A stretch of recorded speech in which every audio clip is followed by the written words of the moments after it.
What's up, guys? Welcome back to another Monday. Still trying to find the flow of the show, figuring out what I'm going to do. But today we have a new guest. This is an old friend of mine. This is Matt from Nerd of the Rings. He's got the biggest Lord of the Rings channel on YouTube. And we've actually been friends for a while.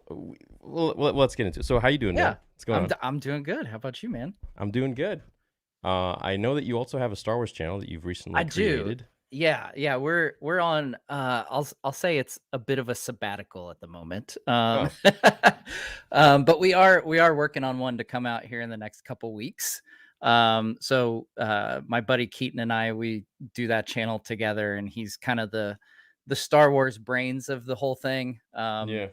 And Yeah, he's had some he's moved and had some job changes and stuff, so we kind of took a step back on that for a little bit, let him catch his breath. But yeah, we're looking to dive back into it. It's called the Nerd Strike Back, Oh, cool. if anybody's interested. So You got to do a Harry Potter one next, and then like, oh man, I actually do have a surprising level of Harry Potter knowledge from listening to the audiobooks, because those are some really good audiobooks. yeah, yeah, And my no, kids are big nerd. I've turned my kids into nerds basically, so they good like as they all the should. stuff. Yeah, exactly. So, chat. The last time Matt and I talked, well, like really talked face to face, was I used to offer this thing on my Patreon where people would pay for like a few weeks or whatever it was, or a month, Mhm. and then they could talk about their channels, and I could help them in any way from Yeah. anything that I've learned, and tell them about the mistakes I made. And it was was it like a few years ago, like a year ago or I think whatever? it was like Just a year 2 ago. years ago. Yeah, Okay. because I've been doing it for a little, like 3.5 years, Yeah. and so I think it was about 2 years ago or so. And Yeah. so Matt signed up for that, and we were chatting, and he was telling me about his channel, and he like didn't know if he was going to go full time or not, or what he was going Yeah, to do. You still had your other job at the time, I did, yeah. and I'm like, dude, what are you doing? Like he told me about like his analytics and everything. I'm like, dude, like you need to be. And he was only doing. I think you were doing like one video every 2 weeks or something like that. I was 1 a week. Yeah. Yeah, Yeah. but they were like really nice, intricate, Yeah. detailed videos. Yeah. Yeah, Um, we go to a lot of effort. Yeah, it's a lot about mapping characters' travels in Middle Earth. yeah, Obviously, like Theory said, it's the Lord of the Rings channel, and so yeah. there's a heavy use of maps and mapping out battles and stuff like that. So a lot of work Yeah, goes into and it. I remember Yeah. you. Yeah, you was just like it was a no brainer. I'm like, dude, go for it. And then now you're, yeah, you're here. You are. Yeah. Yeah. Yeah. Yeah. So Getting what's it been getting like? really close to 1 million actually. Just crossed 991,000 today. Yeah. So I've got like that watch on, I check it a couple times a day. I'm like, "Oh my gosh, it's getting close." Dude, yeah, you're almost there. You're pretty much there. Yeah. Probably gonna break that in like a few weeks at most. Yeah, I hope it'd be cool. Yeah, so like I think it was like a few months after we chatted that I knew like the writing was on the wall. Like, Yeah. hey, I'm just so, especially with having kids, having a family, like you're just very risk averse. Yeah. And so it took me a while to get to that point. It was basically to the point where you just look at it and realize like I could be spending so much more time with my family if I dropped this one whole job. Like, yeah, it's a little bit of a leap of faith a bit, but Right. yeah, it worked out, and things have been uh, doing well since. I can't say anything except that I'm hugely blessed to be able to talk about Lord of the Rings all day, every day, and Right. do that as my job. It's Yeah. it's an amazing feeling, which you know all too well, I'm Yeah, I sure. know all too well. Yeah. Yeah. Well, the new rumor, potential rumor, is that Disney may eventually drop some Star Wars stuff and drop Marvel and stuff to Apple. Oh yeah, I did. I did. Yeah. I did hear that. Yeah, that So would be that, interesting. oh my Yeah. gosh, I think that would probably be, it could be amazing. Could be, that's like what if Lord of the Rings or whatever the rights to Lord of the Rings were Hmm. purchased by Apple? It's like, I mean, they could Yeah. literally buy pretty much all of the franchises now at this I point. mean, I think Apple might have been in the bidding for the rights for TV rights with what became Rings of Power with Amazon. Oh, Um, and I saw someone in a video, they were doing a stream where they were talking about the difference between Disney and Apple, and like the amount of revenue is insane. Yeah. Um, like I never thought of it. You just look at these companies and you're like, oh, they're both just huge. Yeah. It's which they are. They're both huge, but Yeah. Apple is on a whole nother level of Mhm. huge. Like they could buy Star Wars without blinking. Oh, Like, yeah. It's like yeah, chump change to them. It'd be yeah. like nothing. It's wild to They're me. worth a couple $1 trillion now. Yeah, it's crazy. It would Yeah. it would be interesting though to see what they would do with a big IP like that. I don't know. Have they acquired any big I don't know. IPs? I don't, not like in the movie world that I know of. I don't know, chat. Yeah, Like, you guys know they have Apple TV or whatever it is, but yeah. like I don't I know love what. Ted Lasso. That's a great show. Oh, I've never seen it. Oh, it's so good. I love No, it. I don't know what they would do. I don't know if they would make it like good or bad. That's the thing. It's like when you're handing off Star Wars to something else, it's like another company. It's like with Disney. I originally thought it would be like amazing and this and that, but it's just been so tumultuous for me that I don't even know what Apple would be like. I feel like they're much more of a techie company, so I think it would Mhm. maybe benefit Star Wars more because they would Yeah. maybe, I don't know, they're more science fictiony themselves. Oh yeah, Nerd Cookie said Severance that's another show on Apple. It's really good. It's interesting because there's some really good shows on there. I don't know. I don't think I've watched any of their big budget shows. Yeah, Um, no, I haven't. There's I I mean think it. C or something like that with Jason Momoa. Oh yeah, yeah, yeah. I haven't watched Um, that either. Apple shows Um, are the highest quality I have watched. I haven't really watched any hmm. Apple shows, so I don't know anything about how Apple would do with Star Wars. But I mean, if they were to buy it, I mean, well, It would be interesting. yeah, I mean, I'd be It'd down for it. I definitely don't be think interesting. I don't even know what you thought of like Star Wars going forwards. Like, what do you Mm. think of everything? Oh man, that's a how long do we have again?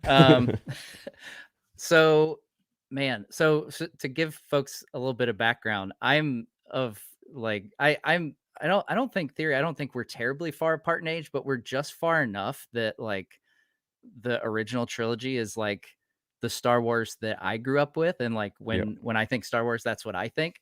that's what I think too. So okay, okay. Yeah, because that's the Well, one I because you're started you're a with. big prequel guy though. I'm a big prequel guy because I that's the one thought I that saw in was like, theaters. oh, I But see. I gotcha. um, what made me fall in love with Star Wars was the original The trilogy. original. Okay, okay. Yeah, Yeah, so I like for me when prequels came out, like the first two I was extremely like meh. And like Revenge of the Sith I love. Like yeah, that's the one out of the prequels that I'll put on in the background and listen to and stuff. Um yeah, so that's kind of where I come from. And then so with the sequels, sorry, we're getting into the sequels already. Like I but well, it we have was to go really there. hard. It was really hard for me with Last Jedi to stomach the oh, that's fun. SC. Thanks so What's up, SC? much. Two favorite Yeah, YouTubers. That's awesome. Yeah, so like being that like Luke was like my guy growing up, like, and even past the prequels, like I still kind of like didn't rewatch the prequels all that much. I was still primarily just original trilogy guy. So like hmm, it was really hard for me to stomach Last Jedi Luke. And yeah, then like the whole thing with the sequels that boggles my mind is that they weren't planned out ahead of time.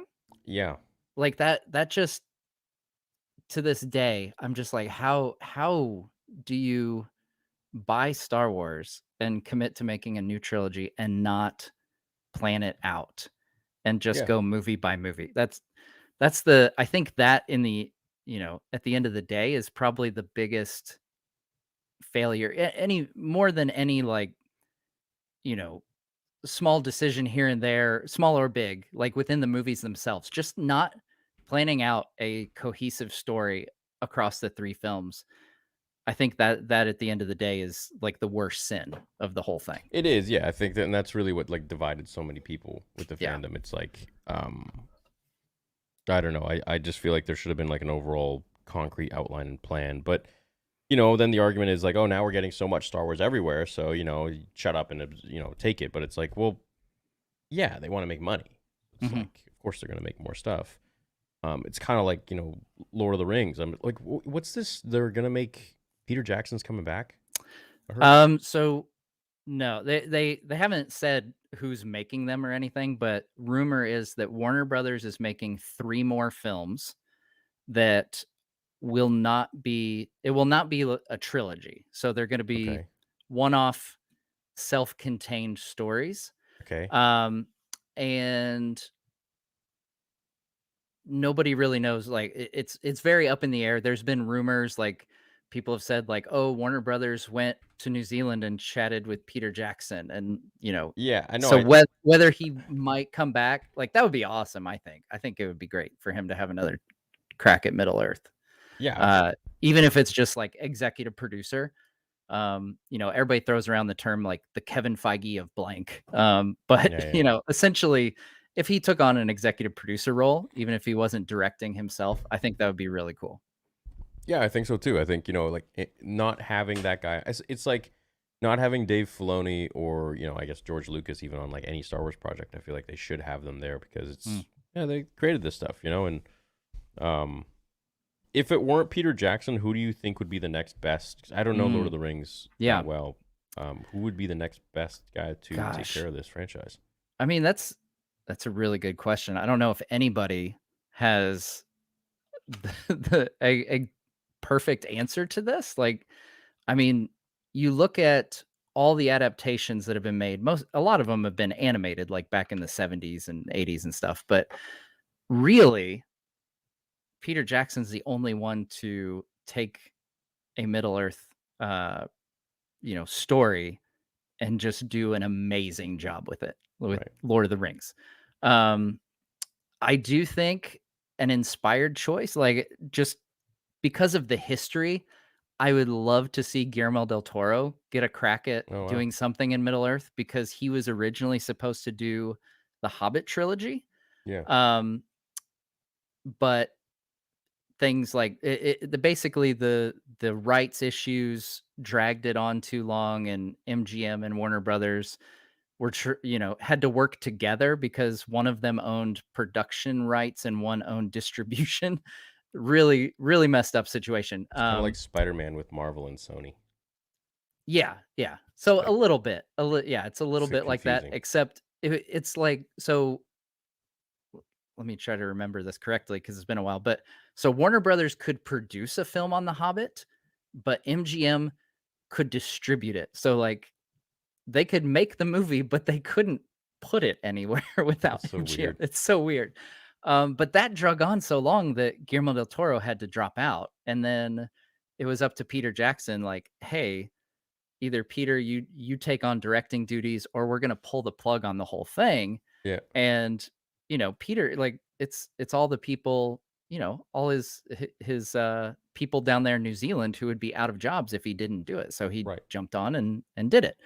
Um, but yeah, I've heard that, Guillermo del Toro, like, that kind of stings him to this day, that he didn't get it to do The Hobbit.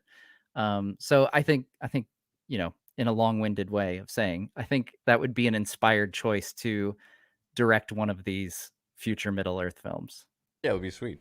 I hope that he does. I hope that I one of those guys I comes in there. Yeah, I think either one of them would be a really interesting pick for a Star Wars I movie think too. I was just gonna say that. I think even any one of them would be great for Star Wars going forwards. And it's like, it's is there drama in the Lord of the Rings world? Like, is it the same as the Star Wars community where like people are divided Um, and really I think passionate? I'll say. we saw a lot of that with, like, Rings of Mm. Power, with the Yeah, Amazon show. yeah, I saw that, Like, dude. There were so many yeah, people that were like, it like, was, like, honestly, I I mean, didn't I don't. watch it.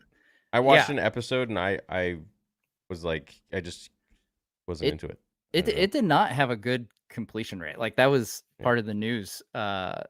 It's been out for a while, but it only had, like, in the US, it had a 37% completion rate. International was 45, which I don't know if you're familiar with any, like, so it's a lot Star better. Wars Yeah, wise, like, Mando season 1 and 2, I think were like 80s, yeah, 80% completion rate. So, like, or was it 90? I can't remember, but it was like a vast difference between, like, a smash hit show, which is what they were wanting, I know. Yeah. um, and what they got. So yeah, like no matter like I think anyone, no matter what they think about the show, and like I did a whole flipping hour and 15-minute long review of what I thought of the show.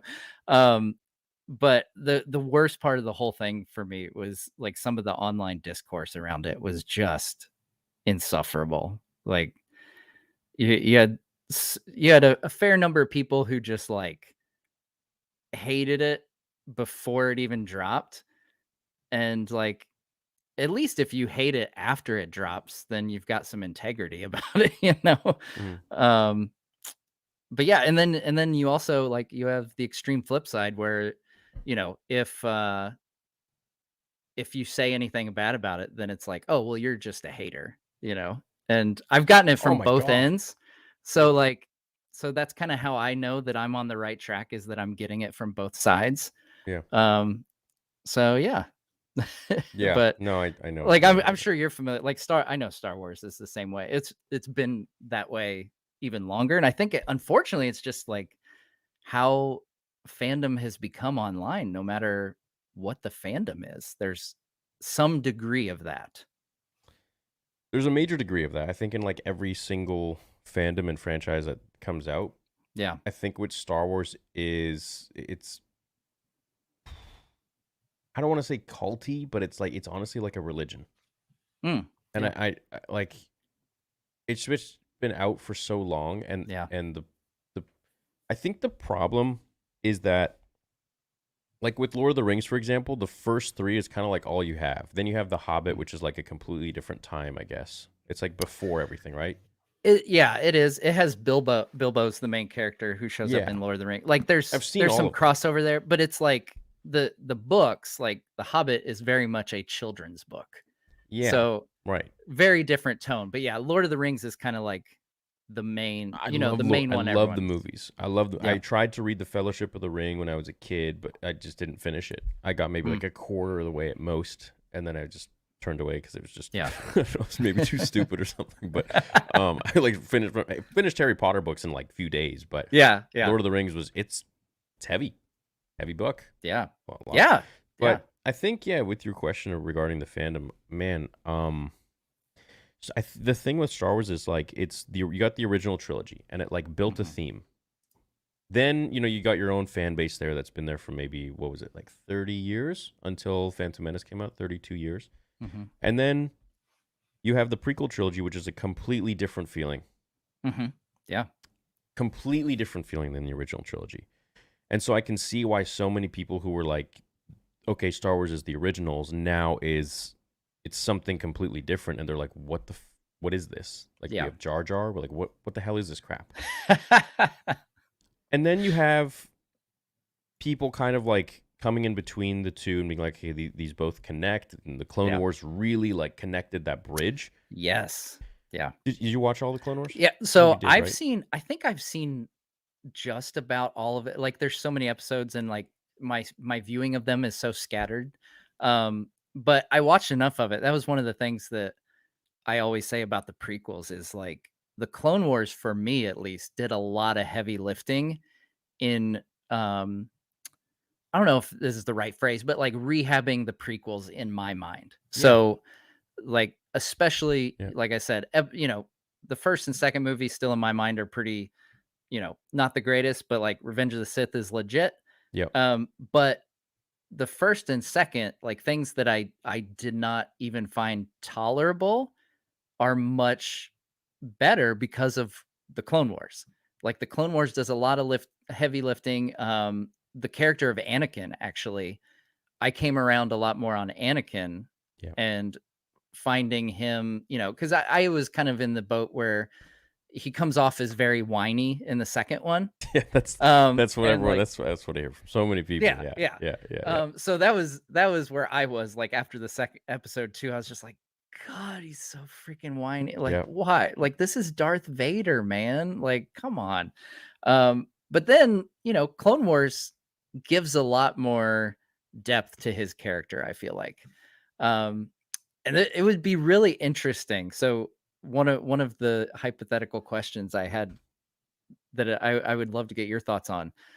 Would is there anything, if they did like an animated series that takes place somewhere around the time of the sequels, do you think they could like do some rehab on the sequels in your mind to like Not for me. no? No, it's too burned. Like they've Mm. ruined Luke too much.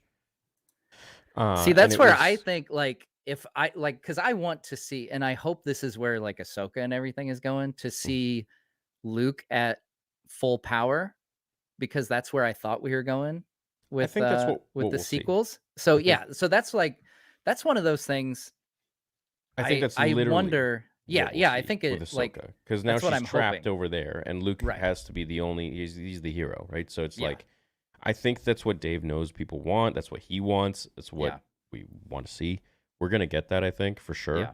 But the problem is what Luke turns into, and for me, that Mm. was just like, it's like 40 years of waiting Mhm. to see Legends Luke, and we had all this material in the Mm. games and the books and the comics, and Yeah. it's just to get that was just such a fuck you to the Mm. fans, where it was just like there was no level of thought or like linear storytelling from 7 to 8 to 9, Yeah. that it was just people were so confused and like what the heck is going on here, and Yeah. then that's how they want to end it. It just seems like they were constantly struggling for time, and they just like wrote something in at the last second to kind of, Yeah.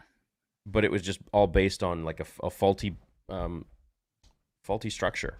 Yeah. And Well, and it goes back to what we said, like not planning out like this, where this is all going and it, you know, um yeah, yeah. But yeah, I'm curious like when it comes to so after all this Ahsoka stuff happens and we get, assuming that we get like a good not like a cameo of Luke, like some full on actual like yeah, good like full on episodes, just him. yes. Yeah, Yeah, dude. like full on like I would love to see like Star Wars is one of those franchises I feel like needs to have movies and we haven't had a movie forever and I it's know. ridiculous. I know.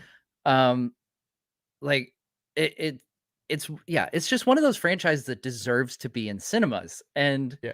it deserves to be experienced Yeah. in that way and like told in a, 2.5 hour, 2 hour, whatever uh time frame. Like, Yeah. my complaint with a lot of these shows is like there's so many times where I end up watching the clock thinking like, okay, are we gonna get to something here? Like Yes. and I just want to sit I want to sit in a movie theater Right. and be transported again. Yeah, dude.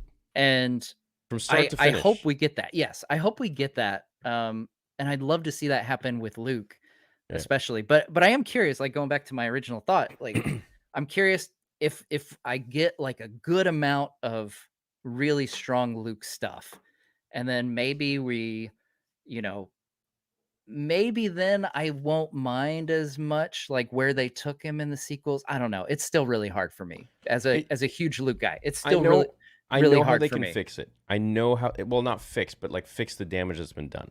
And I swear to God they're going to take this idea or whatever. And look, all they have to do is create a story where Luke goes to Octu and hides because he is so afraid that the Emperor or whoever Snoke needs his DNA, needs his blood, needs whatever him to clone him because the hand that they have, let's say they have it, Mm. isn't enough. Hmm. And they need like more samples of him or something like that to create a perfect clone of Luke to then infiltrate the rebels and the new rebellion, or what's it called? What's it called in the New sequels? Republic. The New Republic, yeah. Yeah. I don't even know. I don't even know the sequel stuff. I just like, um, See, yeah, and oh, sorry, go so ahead. go for it.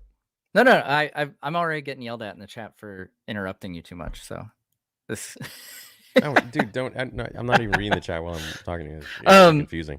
so I think I I I agree. I think there needs to be a better explanation of why he goes into hiding. Like in my mind, I always think, what would drive him into hiding, and to me, it would be fear of turning to the dark side. I Yeah. know that's kind of like where Return of the Jedi went a little bit, but if we saw, you know, for some reason, like he saw a reason to think that he might turn or you know, fall in that regard. Like because what would be the most dangerous thing, aside from I guess the Emperor returning, but a dark side Luke A dark Skywalker, side Luke, right? So like what they So did like in he two takes himself off instances. the board. Yeah. Yeah, there was Heir to the Empire, and there was this. They created Luke, which is like Luuke, and it was a clone of Luke. It was like an evil clone of Luke. Yeah.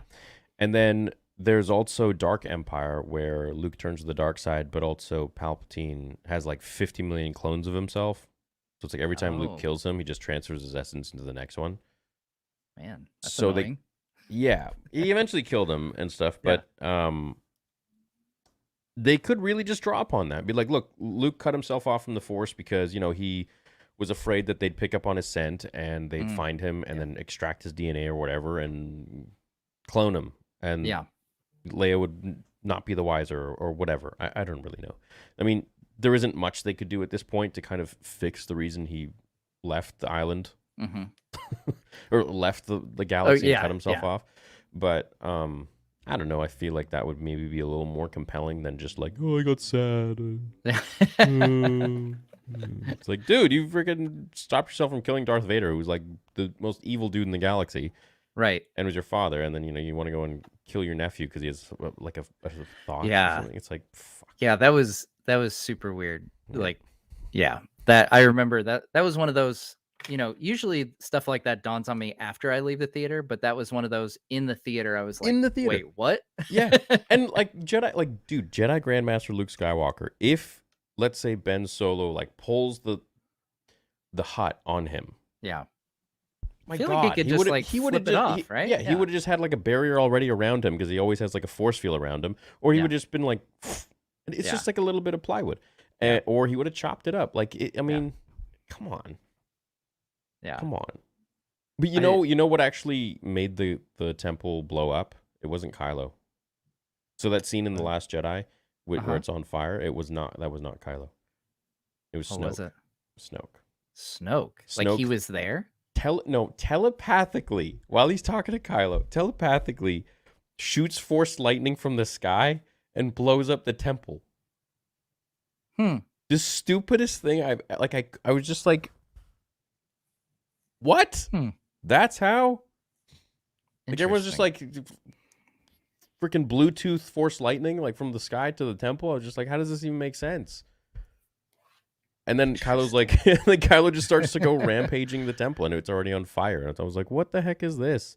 But like, there's no, they don't need to take inspiration from the comics. So a lot of like when they make the movies and stuff, like Dave completely ignores the comics. Right. Yeah.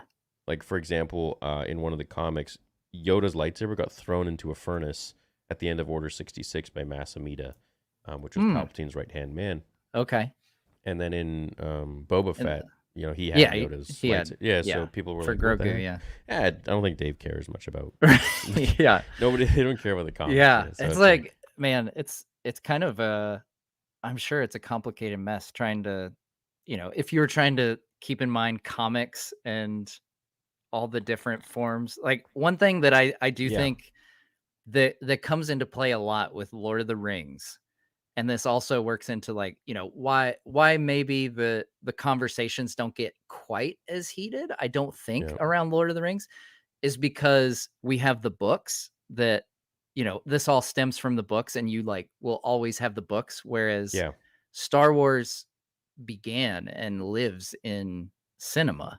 Yeah. So like anything that comes after it, it's kind of higher stakes. Whereas with Lord of the Rings, when there's an adaptation, if you don't like it, you can just be like, oh, well, I'll just go read the books.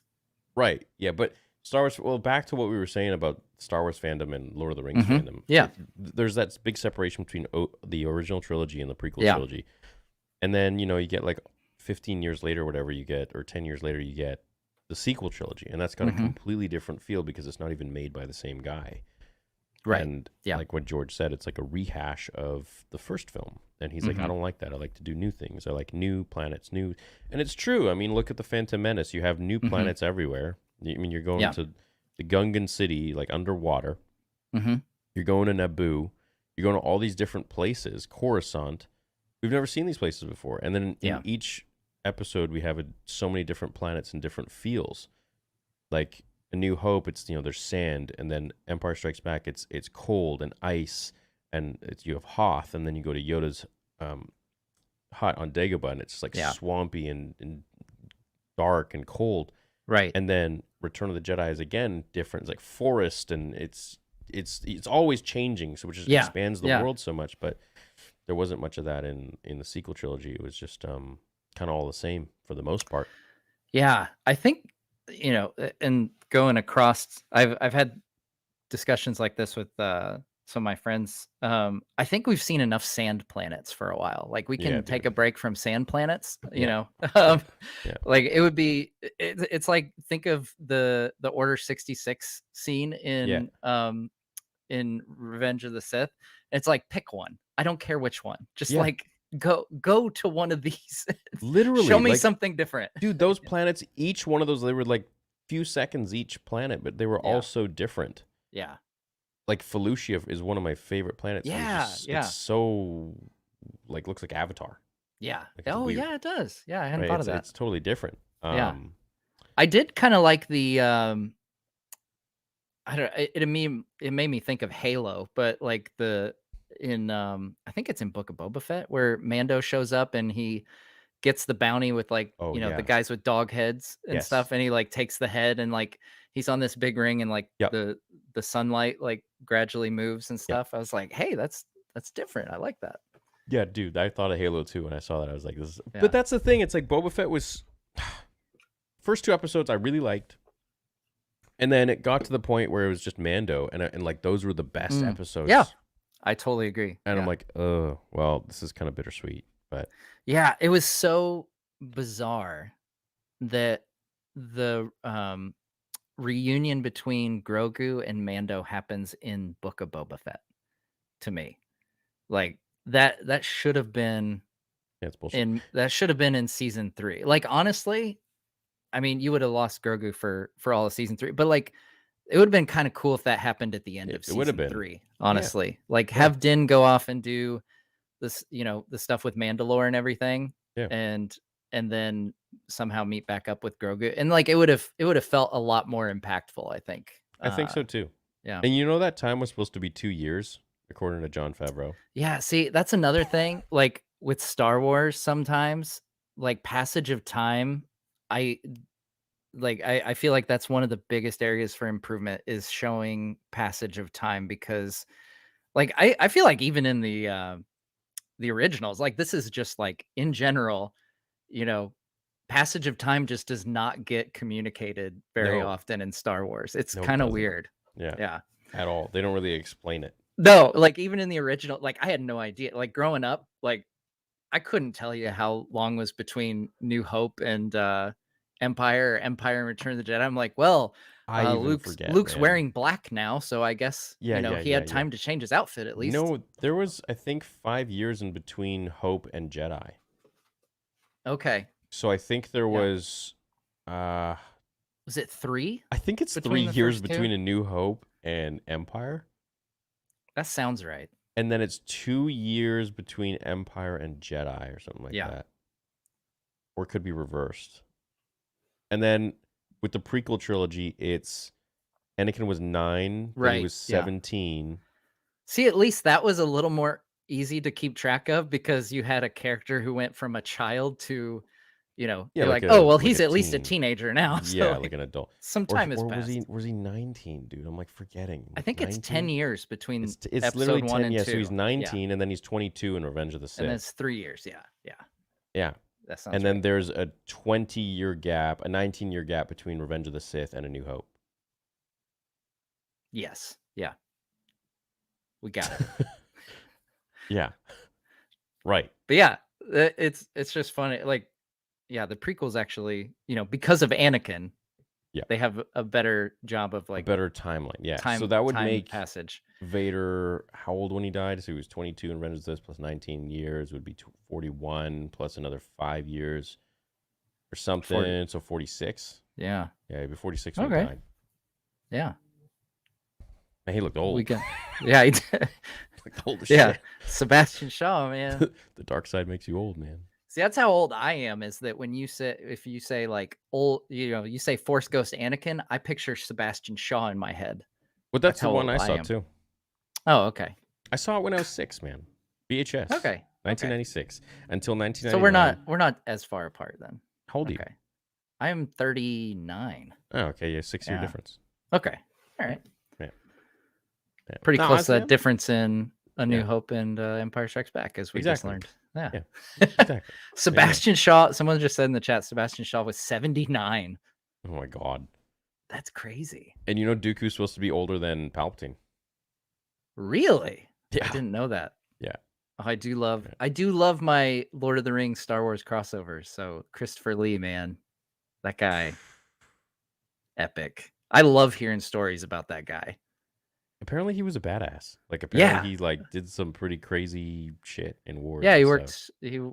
I can't remember what it's called, but it was like Secret Service stuff. Yeah. Yeah. And Yeah. like the big story from Lord of the Rings, I don't know if you've heard this, but like The knife one? the knife one, yeah. What the So hell, dude? Yeah. He says, Peter's like, okay, so he's gonna stab you and you're gonna scream. And he's like, people don't scream when they're stabbed. He's just like, okay, Christopher. Yeah. I'll take your word for it. I know, dude. And he was like a master fenceman too. Yeah. So he played like heavy metal music. He has like heavy metal Really? albums. Oh yeah. Yeah. What the heck? Yeah, you got to look it up, man. Christopher So Lee. Nick Gillard, who the buddy of mine who did the prequel trilogy choreography, and he was the sword master. Yeah. He worked with Nick Gillard, of course, with Sir Christopher Lee, and he said that because he was at the age he was, he couldn't move his legs much anymore. Yeah. So they actually just had him standing and doing this. And Oh. then they edited the whole thing where he's moving. Interesting. I have always given the prequels credit for some awesome saber fights, though. I will say that. Nick Gillard, dude. Even when, I'm not making it sound like I not to make it sound like they're my all-time favorites or anything, but I've always given them credit for the saber fights because those are legit. I gotta show you. So chat. Also, this will come as a surprise to you guys. He sent me a clip the other day of something like the world has never seen before. He found footage of stuff that's like hours and hours and hours long. So make sure you tune into his channel, Gillard Stunts, because he's going to be sharing a lot of stuff there in the next few days. So, like for example, there's where is it? This one, Anakin versus Dooku early test. Like this is insane. This was supposed to be like the full fight with Anakin and Dooku.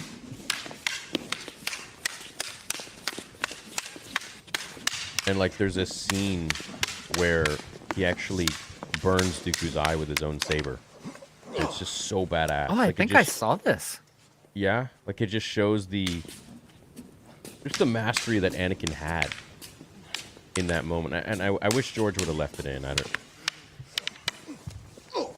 Like the choreography and stuff that he has for it is just unbelievable. The choreography for those movies is nuts. By the time Hayden and Ewan are going at it, man. Like there's got to be so much muscle memory. Oh yeah, you see it probably played into a lot in all the new shows and stuff when there's Hayden in there. All the stuff you learned from Nick.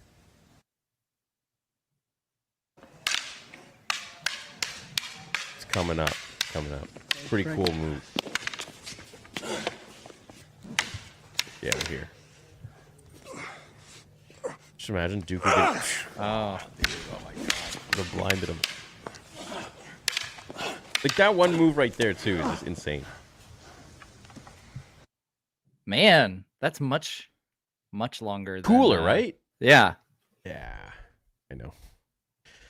I know. One thing in Revenge of the Sith that always gets me is like when the scaffolding falls over on Obi-Wan's legs. Yeah, Like that doesn't make sense. yeah, I was like, because I remember, watching those back in the day. I was like, wait, are his legs broken? And it's like, oh no, he's good. He just he's just knocked Yeah, out. Like yeah, that was. Yeah, I'm not even gonna try and defend that. Yeah, it didn't even make sense to me. It was like, I saw that when I was a kid, and I remember seeing that in theaters. I'm like, Obi-Wan's paraplegic now. Like, it's over. yeah, right? Freaking Yeah. pelvis is I was crushed. like, wait, what? No, yeah, that was Yeah, weird. it's like, no, he's fine. Don't Yeah. worry about it. He's fine. Oh, Yeah, what? James his Wan was cousin, yeah. what? Yeah, he's cousins with Ian Fleming. What? That's what they yeah. Really? I've seen that posted. I don't know if it's 100, like I've never seen like an actual source saying that he was 100% basing it on Christopher Lee. But That's kind of we cool. know Christopher Lee was pretty BA. So, Yeah. Yeah. That's pretty wild. so can I share with you my favorite, in preparation for this when we line this up, I was thinking of some of my favorite Lord of the Rings Star Wars connections. Yeah. And like, obviously there's a couple actors, like Christopher Lee is the big one. But as far as imagery, the so the Mumakil, the giant elephants at Pelennor that Mhm. show up in the third one.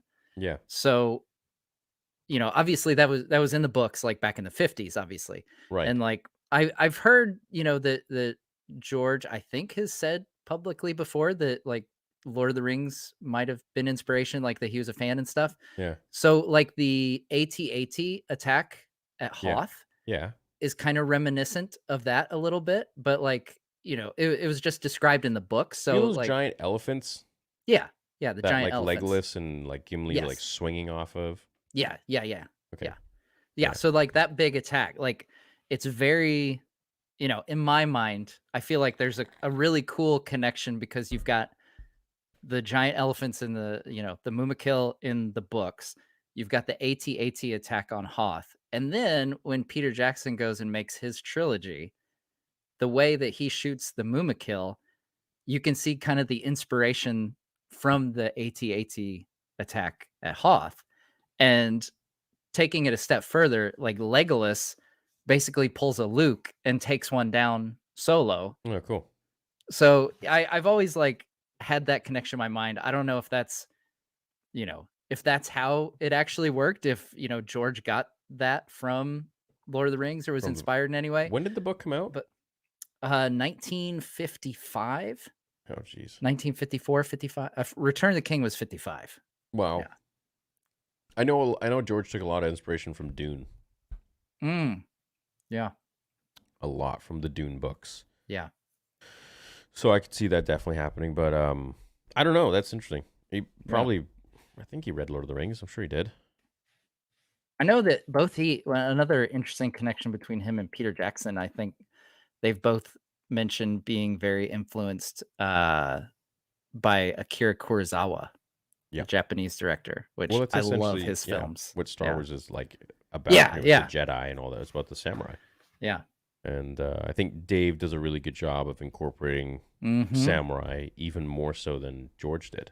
Yeah. Just the way he does his music and the way he does the fighting even now with Ahsoka. Like Ahsoka Yeah. has like such a Japanese influence. It's crazy. Yeah. Even like her footwear.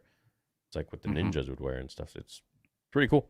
Yeah. I Pretty love wild. that, as soon as he said something about Ahsoka being a samurai story, I was like, "Yep, I'm on board. Give it to Well, me." now And then I'm you've waiting. got Mando. Yeah. It's like a Western, and it's like, I love it. Which is kind of funny because like the helmet behind you. Oh yeah. Yeah, so that's my Mandalorian helmet. My Mando/Gondorian. Yeah, it looks a little different. I'll grab it. Yeah, I'll grab it. grab it. Yeah.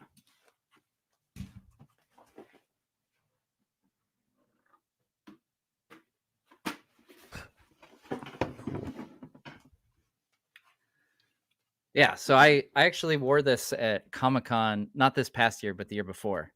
So I That's took sick. the Like these are from Aragorn's crown, Yeah. 3D printed, like the Yeah. leaves on Aragorn's crown. And I had like a whole, I've got like the chest plate that has the tree of Gondor on it. Yeah. And it was pretty fun.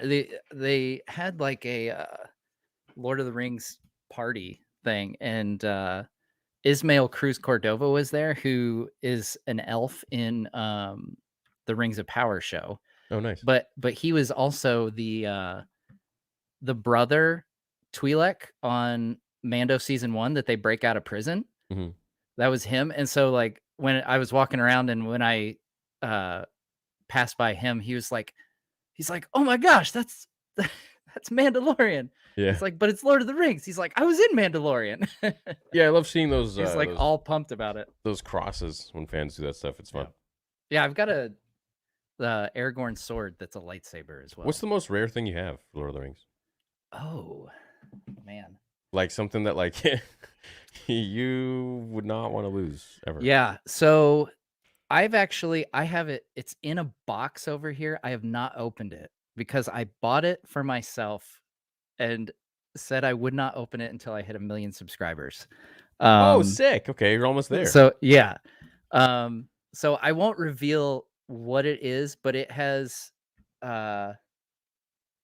it's autographed. It's signed by Christopher Tolkien, so J.R.R. Tolkien's son, who put out like Silmarillion and like all the deeper lore stuff.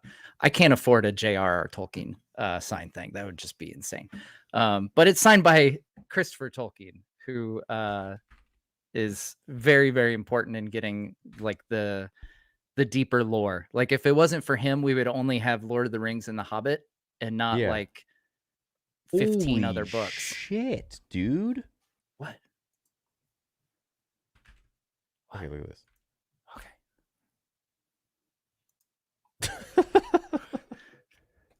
Sign? Oh yeah. I told what you. The, I don't know. The hell is I don't this? have that kind of money. That's not what I have.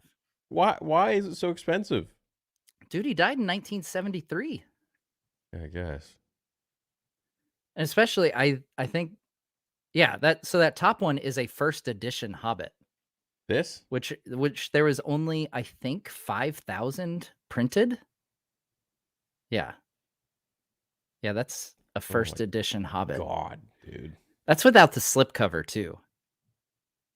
Like there's ones with the slipcover. That's insane. Yeah, man. 1937? Mm-hmm. Wait, he wrote The Hobbit before Lord of the Rings? He did indeed. Oh, yeah. Holy crap. Wow. Huh. 400. Add the basket. Don't mind if it. They don't even give free shipping. They charge you an extra 16 for shipping. If it wasn't for that, I mean. Yeah, it wasn't for the shipping. I mean, it's just too. That's just too ridiculous. Steep for me. I can't. That's insane. I didn't know it was that. That's wow. Yeah. So no, just to clarify, guys, what I have is not signed by J.R.R. Tolkien. It's signed by Christopher Tolkien. Much more reasonable in price than anything on the screen currently. Lord of the Rings Folio Limited Edition with signed print. Oh, so it's just like a copy of a signed. It's not actually like signed by him, I guess. I guess. I don't know. Signed premium edition? Limited edition? That blows my mind. That is another nice thing about Tolkien fandom is we get some pretty nice books. Yeah, your guys' books are really cool looking. They look like Bibles, almost. They look like Bibles. I mean, he sells up there. Like, it's crazy. You look at all-time best-selling books. It's like the Bible and Lord of the Rings. Is it really? I think so, yeah. It's up there. I wonder what a George Lucas autographed. What would he autograph that? Like, what would be the most expensive thing? Or like the most valuable thing? Go on eBay. Like a copy of A New Hope script or something? See. Price. Shipping highest first. Oh, it's 14 grand on. That's pretty. He's getting there. You know, Yeah. give it another 50 years. Yeah. What is this? This Lucas for Glory signed by George Lucas. Gary Chris. I have something that's it's I don't even know what it's worth, but it's signed by literally like all of the OGs. I don't think it's signed by George Lucas, but there's a lot of Ralph Corey signatures in there. There's Gary Oh, Kurtz. that's cool. Oh, that'd be cool. Yeah, but it's cheap, I guess, because there's so many of those.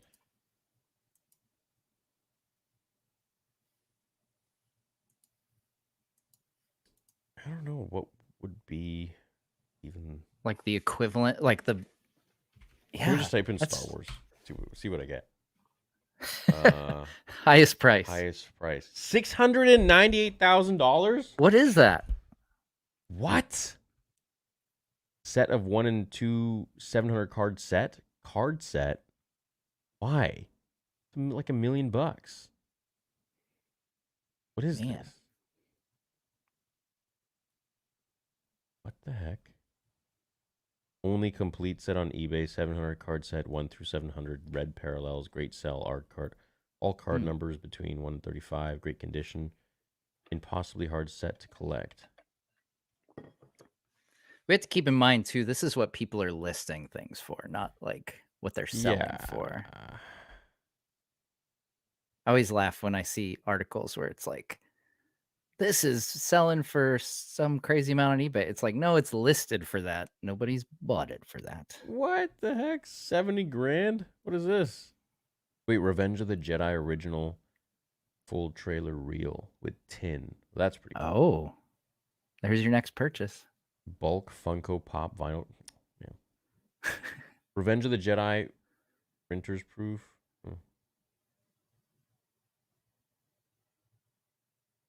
Wow. Life-size Star Wars Episode 1 naked C-3PO. That's actually pretty rare. Yeah, that's tough to find. You can't really find that. That's pretty cool. It is. It is. Sure. Huh.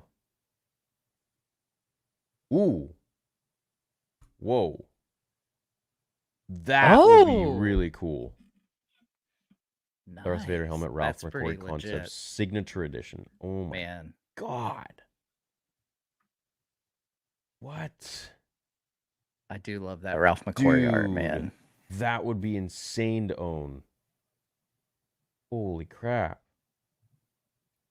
With the plaque and everything. Is that like a 1 of 1 or what? I mean, like no, 250, I guess. 250 of them. Oh, 250. Wow. This is number 55. Huh. Pretty cool. How about that? Yeah. Neat. Oh, so random question about the Ahsoka show. Like I'm very curious if anybody in your chat, since we've got a ton of Star Wars fans here. Yeah. Did anyone else for a moment, like when they said like we're taking off to a neighboring galaxy, just think in the back of their minds, like how freaking bat crap crazy would it be if they showed up in our galaxy and you're like, they show up at like Earth in like, I don't know, 1919 or something. Yeah, and it's like Ezra and Thrawn have been stranded on Earth. On Earth. Yeah, it would be like a WandaVision show. Right? Star Wars Galactic Files 2 autograph card, James Earl Jones, Ian McDermott. That's pretty cool. Wow, man. What the 16 grand for the Dark Horse comic? The Clone Wars 2008 one signed newsstand variant comic, Ahsoka. Wow. This is incredible. I'm getting carried away. I'll probably look you're adding these. Yeah, I was gonna say you're adding these to your wish list as you go. These on my own time. This is gonna become the most expensive stream you've ever had. I know. Yeah, no, because you're gonna go shopping right after we get done here. No, all my money's going into Vader Episode 2, and that's right. It's just all that. So,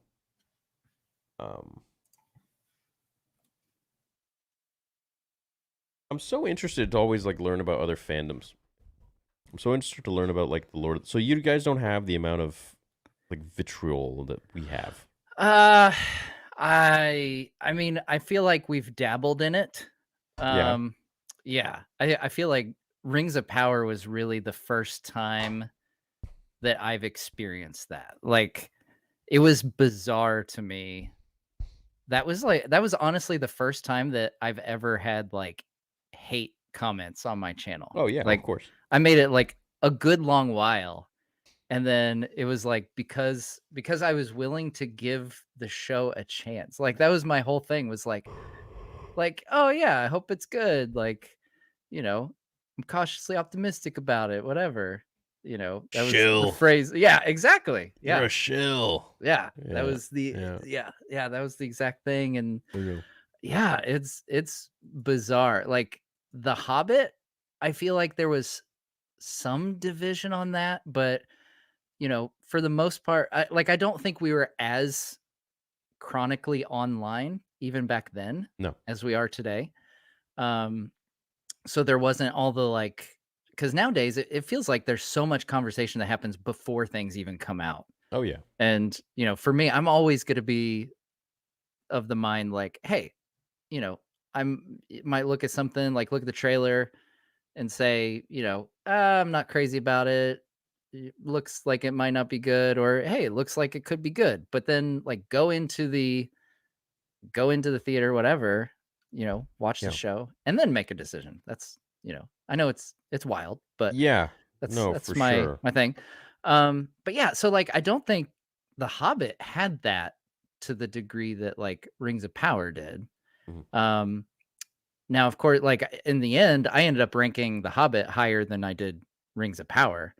Um, but yeah, it's a really interesting, I would also call it sad, place where we are, where there's so much of that bickering back and forth. Like I've always said, you get like, I don't know, 5 or 10% of like just crazy people on one side, and then you get like 5 or 10% crazy people on the other side. And it's like, I'm just I'm in with the 80, man, that are like, you know, gonna take a reasonable approach to this and not just like hate or love something with no question, just give stuff a chance. You like it, you like it, you don't, whatever.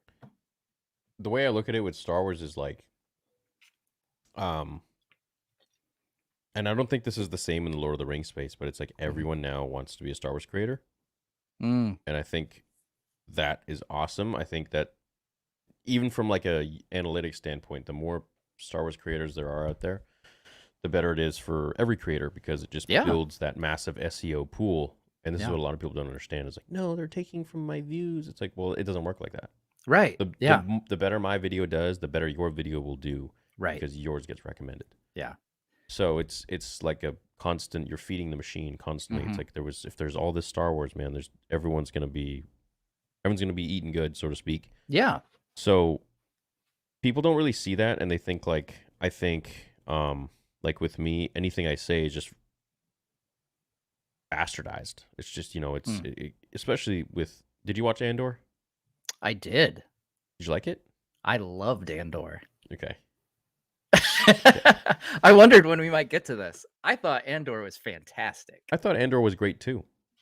Yeah, like it honestly, It's not what the internet will tell you, but right. I really enjoyed it. I did, yeah, like one of the like, because I retweeted your tweet and I got a comment asking if I was gonna confront you about your Andor take. And I'm like, Yeah. I mean, it's his opinion. What I don't like, Literally, what's the like what the matter? What's the matter? What his opinion is. yeah. Um, but no, I thought it was freaking fantastic. Like I loved especially it was very interesting because Andor was coming out alongside Rings of Power, like they were both Right. coming out at the same time. Yeah. And so I was watching Rings of Power, which is like, as a Lord of the Rings fan, as a Lord of the Rings creator, that was like a huge focal point. Like that was a huge moment. Like, God, I hope this is good. And then to watch that, which I think in a nutshell, for those who for those Star Wars fans who haven't watched a 1 hour, 15-minute long review that I made about a Lord of the Rings show, You got to make clips of that. it's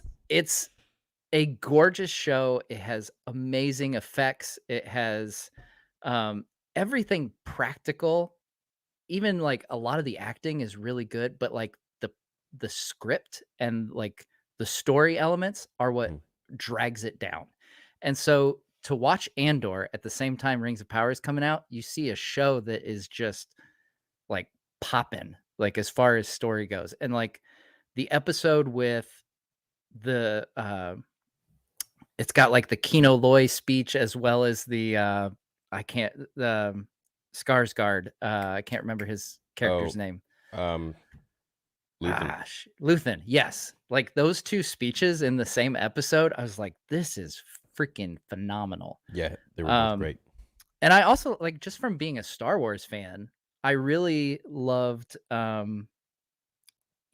to see that era of the rebellion because I think, the sequels kind of like tried to recreate that a little bit, with the resistance thing, Mhm. which I never really understood. It's like we have the Republic back. Why do we need a resistance? Like you're the people in power, like Yeah, Um, but to get kind of that original trilogy feel back, where it's you're facing this huge empire that's so daunting.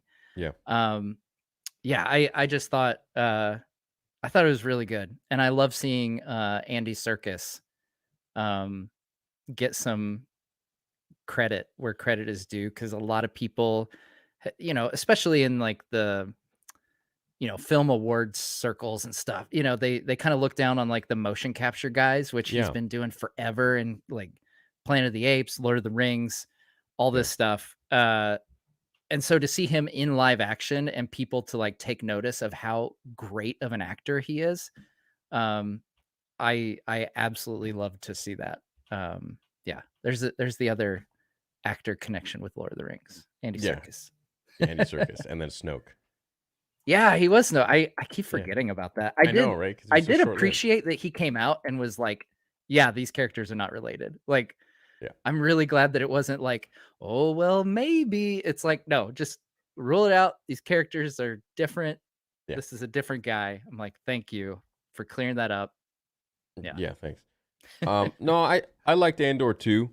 I just thought it was super slow and boring at many times. Where I was just like, okay, let's let's get on with the point. Mm, But I thought the acting and the music, the score, the scenery, cinematography, everything was the best of any Star Wars yeah. show that we've had.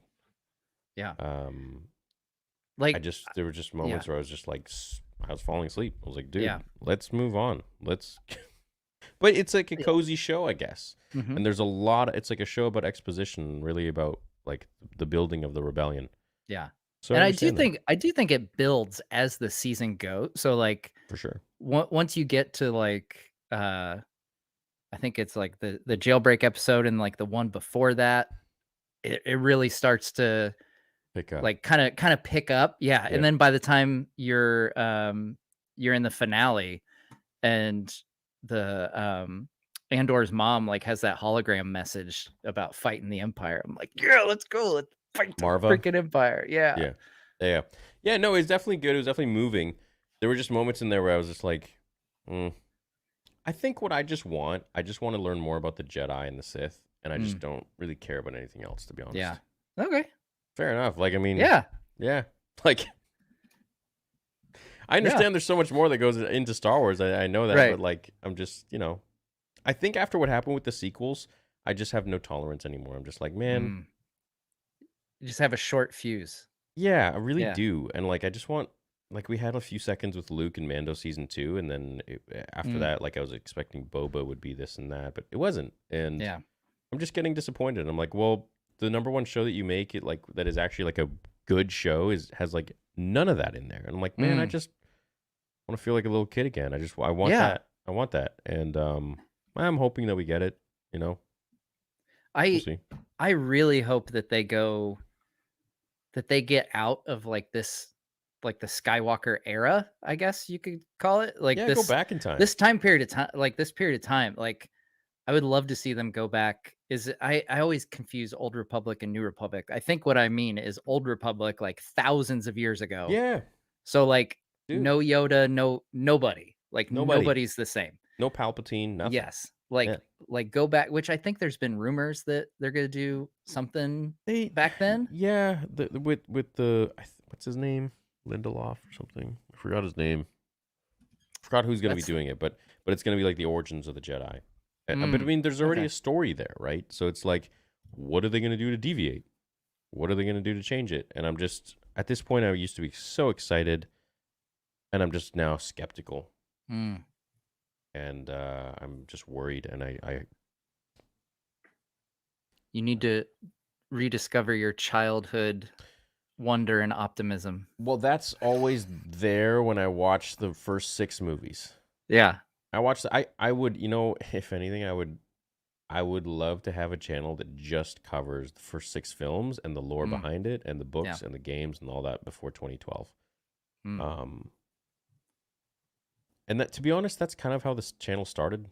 I was Oh, not okay. really Yeah. covering all that much with new stuff. It was all just Yeah. like old stuff, like legends, like comic books and this and that and fan fictions. Um, but of course, you do get interested in the new stuff and you have something to say about it, so that it like becomes kind of like a thing you also want to talk about. Yeah. But at the end of the day, like my heart lies in the old stuff for sure. Yeah. And I find whenever I become, I'd say, disillusioned, like Dooku with the Jedi Order, I really just want to cover the old stuff, Right. especially Man. when there's no Star Yeah. Wars to talk about. Like right now, I just want to cover the Yeah. old stuff. Now, when you say like there's already stuff there, you're talking like Legends books and stuff, right? Yeah, books, That cover comics, like the old. games. Oh yeah, they do have the Knights of the Old Republic. I forgot about that. Yeah. Well, we got, well, you know what? Also, Fallen Order and Survivor were really great. Mm-hmm. Oh yeah. Yeah. But Force Unleashed, I think one of the most, people rate it really high, but it's not so commonly known by everybody, and I think it's just a really cool story about Vader's secret apprentice, Yeah. Starkiller, and I Mm. just, I think they could really turn that into its own show. How cool Yeah. would that be? But they don't. They want to spend money on stuff like Andor, which is a fine show, but it's not like as engaging and as exciting as like what started Star Wars, which is like the Jedi and the Sith and the Force Mm-hmm. and the family dramas. See, because I like, because like original trilogy, like for me, like prequels were kind of like a change of pace because there's so much Jedi stuff. Like it was kind of cool in the originals how Luke is the last one. And it's like all Yeah. very mysterious and Yeah, everything. yeah. So for me, like going into prequels, like it's kind of it changed it up You quite hated a it, didn't bit. you? I You mean, hated that I shit. I didn't hate it. I didn't. Well, okay. Let's So be the real. first When it came the out, you were first like, one. fuck. Okay, so it was 1999. So I would have been in like, I would have been a freshman in 6 high years old. school. You would have been 15 Yeah, because I I was think I 9. was. Yeah, so I think I was like a freshman in high school or something like Yeah. that. And yeah, I hated Phantom Menace so much, so much. There it is. Use your hatred. Yeah, I like Jar Jar was so annoying to me. I'm not gonna. I It's won't coming lie, out. guys. Yeah, I we're won't gonna, lie. dude, he's wearing the Yeah. ring. It's gonna be Yeah, I won't lie. Like yeah. But my precious. We don't like the prequels. We hate Jar Jar. That's pretty good. I have seen it's funny when people do like Gollum impressions. Sometimes I'm like, that's a really good Jar Jar. Not so much Gollum, but yeah. Yeah, it's funny. I think they come from the same like vocal area, but yeah, no, like Yeah, I guess. okay, so yes, when I was a freshman in high school, getting all pumped up to go see a new Star Wars because, you know, for my entire childhood, it was all original trilogy, and I like wore out the Yeah. VHS tapes Oh yeah. from watching and rewinding. Yeah. Kids, rewinding was a thing back in Oh the day. yeah. Something, it's one of those things I tell my kids about, and they're like, "What? That's so dumb. Why would you have to rewind something?" I'm like, "I don't. That's how it was." Rewinding songs on your cassette player. Oh, on the cassette, yes. It's like, dude, yeah, it's a good song. I want to play it again.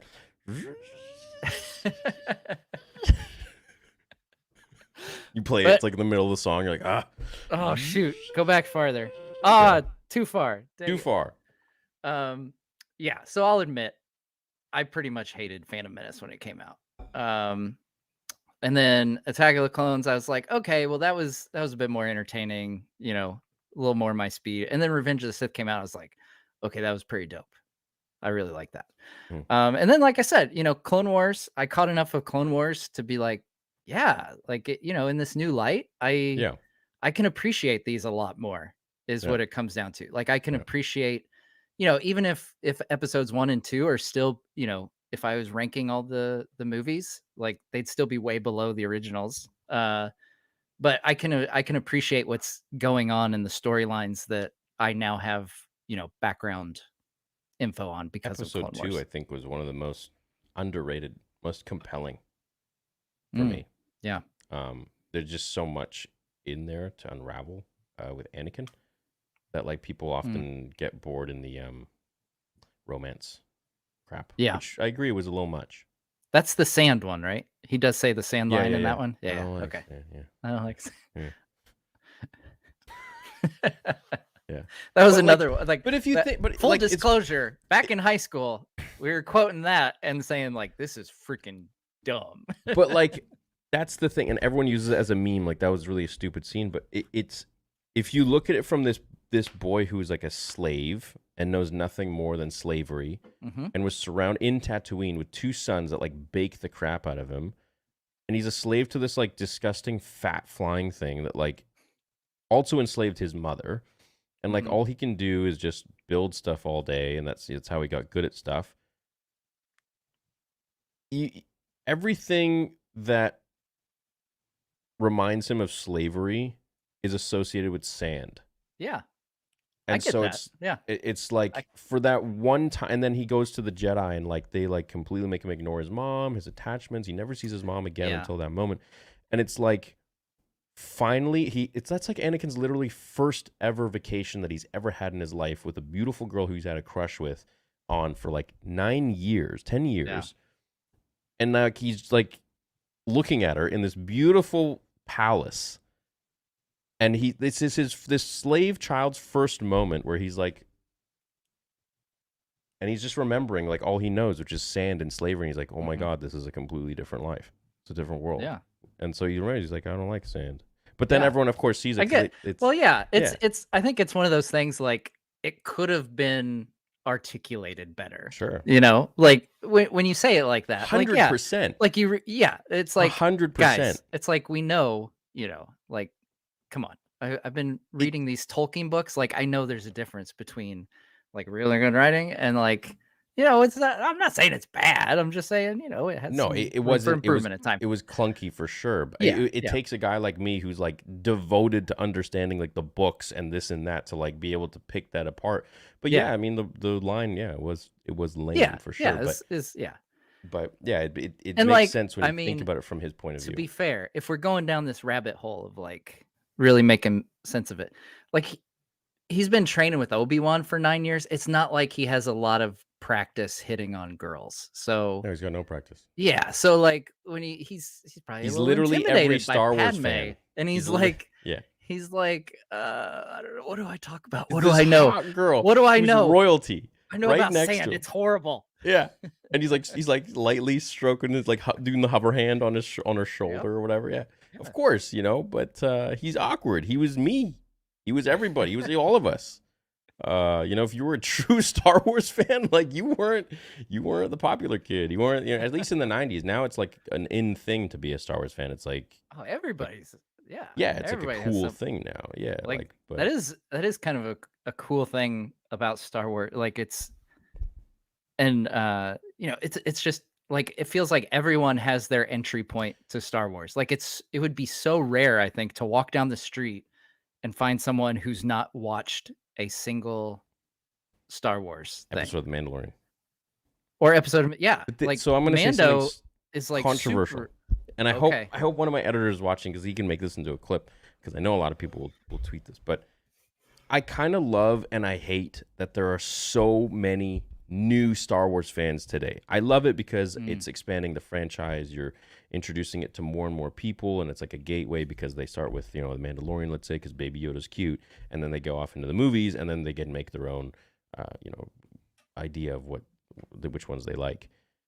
But I also don't like it because it has so many entitled people that don't really understand Star Wars yet because they're so new into this space that they'll often argue with like lifelong fans about what makes sense and what doesn't make sense. And that's great. But when they're coming from a place where they're so adamant about their opinions, I find it to be so horribly arrogant. Hmm. Because it's just like, I don't know. Is there something like that with Lord of the Rings where like something just came out So and it's made by someone? Well, I guess so it's Rings funny. of Power. Well, but even going back further, because like as you were saying that, I kind of chuckled to myself because I came to Tolkien through the Peter Jackson films. So Hmm. I have no doubt that there, people who were, had Oh these my books God. for decades, you know, and it was just there. Like that was it. Oh my God, dude, you're so right. There was the So Tolkien book fans. Then there's the yeah, Peter yeah, Jackson fans who probably they yeah. probably hate each other. Well, I Well, don't. like some of I them, feel but like we there's get along pretty elitists. well. Yeah.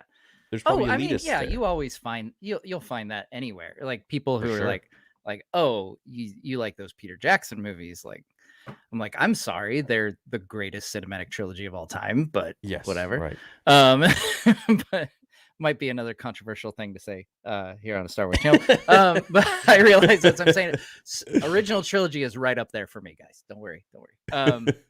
But yeah, so then like it is interesting. Wait. You should just say that again for a second. Or I'm gonna... we're gonna clip that and throw it on Twitter. Where I can't find it now. Oh, do you have a soundbite? I got something. Yeah, but there we go. Kill him. Kill him now. Yeah. Very Okay, nice. chat. Spam 1 for Lord of the Rings trilogy. Spam 2 Oh. for original trilogy. I feel like this is But there's a lot of people saying Lord of the Rings is better. is goat. Yeah. That's what. Yeah. Oh, okay. This is a little. This There's is a more. lot of twos. Yeah, it is. There's I a mean, lot of twos. it would be pretty. It would be pretty crazy if Lord of the Rings beat out Star Wars on a Star Wars channel. It kind of is. It's holding its own. It is holding its own. Balrog of Morgoth. We've delved too greedily and too deep, and we've awoken the Balrog. I don't even remember what I was saying before that. Oh, yeah, the divisions though. Like it is interesting because, like, I feel like you have the same thing with Star Wars. Yeah. You have your original trilogy people, and then you have your prequel trilogy. Like, it's not that they just like that one thing, but like, oftentimes it's their entry point or the thing that they associate strongest with is like, yeah, this is the Star Wars that really made me fall in love with it. And I think you have the same thing with Lord of the Rings. You have the book people, you have the Peter Jackson film people, and now I think you might get some. I don't think it'll be, obviously, based on season 1 alone. I would say I doubt Rings of Power will have the same impact and like the same number of people that come in and are like, this is the best, I love this the most. I mean, you probably will have some, but yeah, it's always interesting. It is fun to like you said, bring on new fans into these fandoms. I think it's good. I know it can be challenging at times. For sure. And I try to, I'm not always the best at it, but I try to, lead with kindness in interacting with folks who disagree with me and try to like assume the best, as much as I can. I feel like I used to do a lot of that too, like kind of be really diplomatic with my answers, and then it got to the point where I'm just like, well, people are gonna shit on you either way. So you know what? I'm just gonna not sugarcoat how I feel about things and constantly say like, oh, it's fine if you like the other one too. Of course it's fine if you like the other one too. Why do I have to say that? It's like, but this is my opinion. It's my channel. It's coming from my mouth. This is what I think. Right. So yeah, you know what? I don't like the sequel trilogy. I don't like this and that. I thought Andor was boring, but it was a good show. And it's like, I think that's one thing that, people can appreciate is just being open and just being really real about things. And like, yeah, if you don't like my take, well, that's okay. That's life. Yeah. Not everyone's gonna like Yeah, it. and like I mean, I feel like I on times when I've caught stuff like your ranking video that you did of Mhm. shows, I think it Yeah, was recently you did a yeah, shows ranking. Like you said on there, like you said at the end, like at the end or the beginning, I can't remember which one, but you said, this is just my opinion. Like, yeah. you can have a different opinion. It's cool. Like, Well, it's crazy that that has to be said for people to believe it, you know? yeah. And even then, even after you say it, sometimes people, you know, it's the same thing. Like with I get all kinds of comments on like my Rings of Power review video where, people are like, oh, you're shilling for this thing. I'm like, dude, I was just like ripping on the writing pretty bad in this thing. Like, Everything's about money now. Everything, yeah. if you're a creator, everything's about money. And this is another reason why,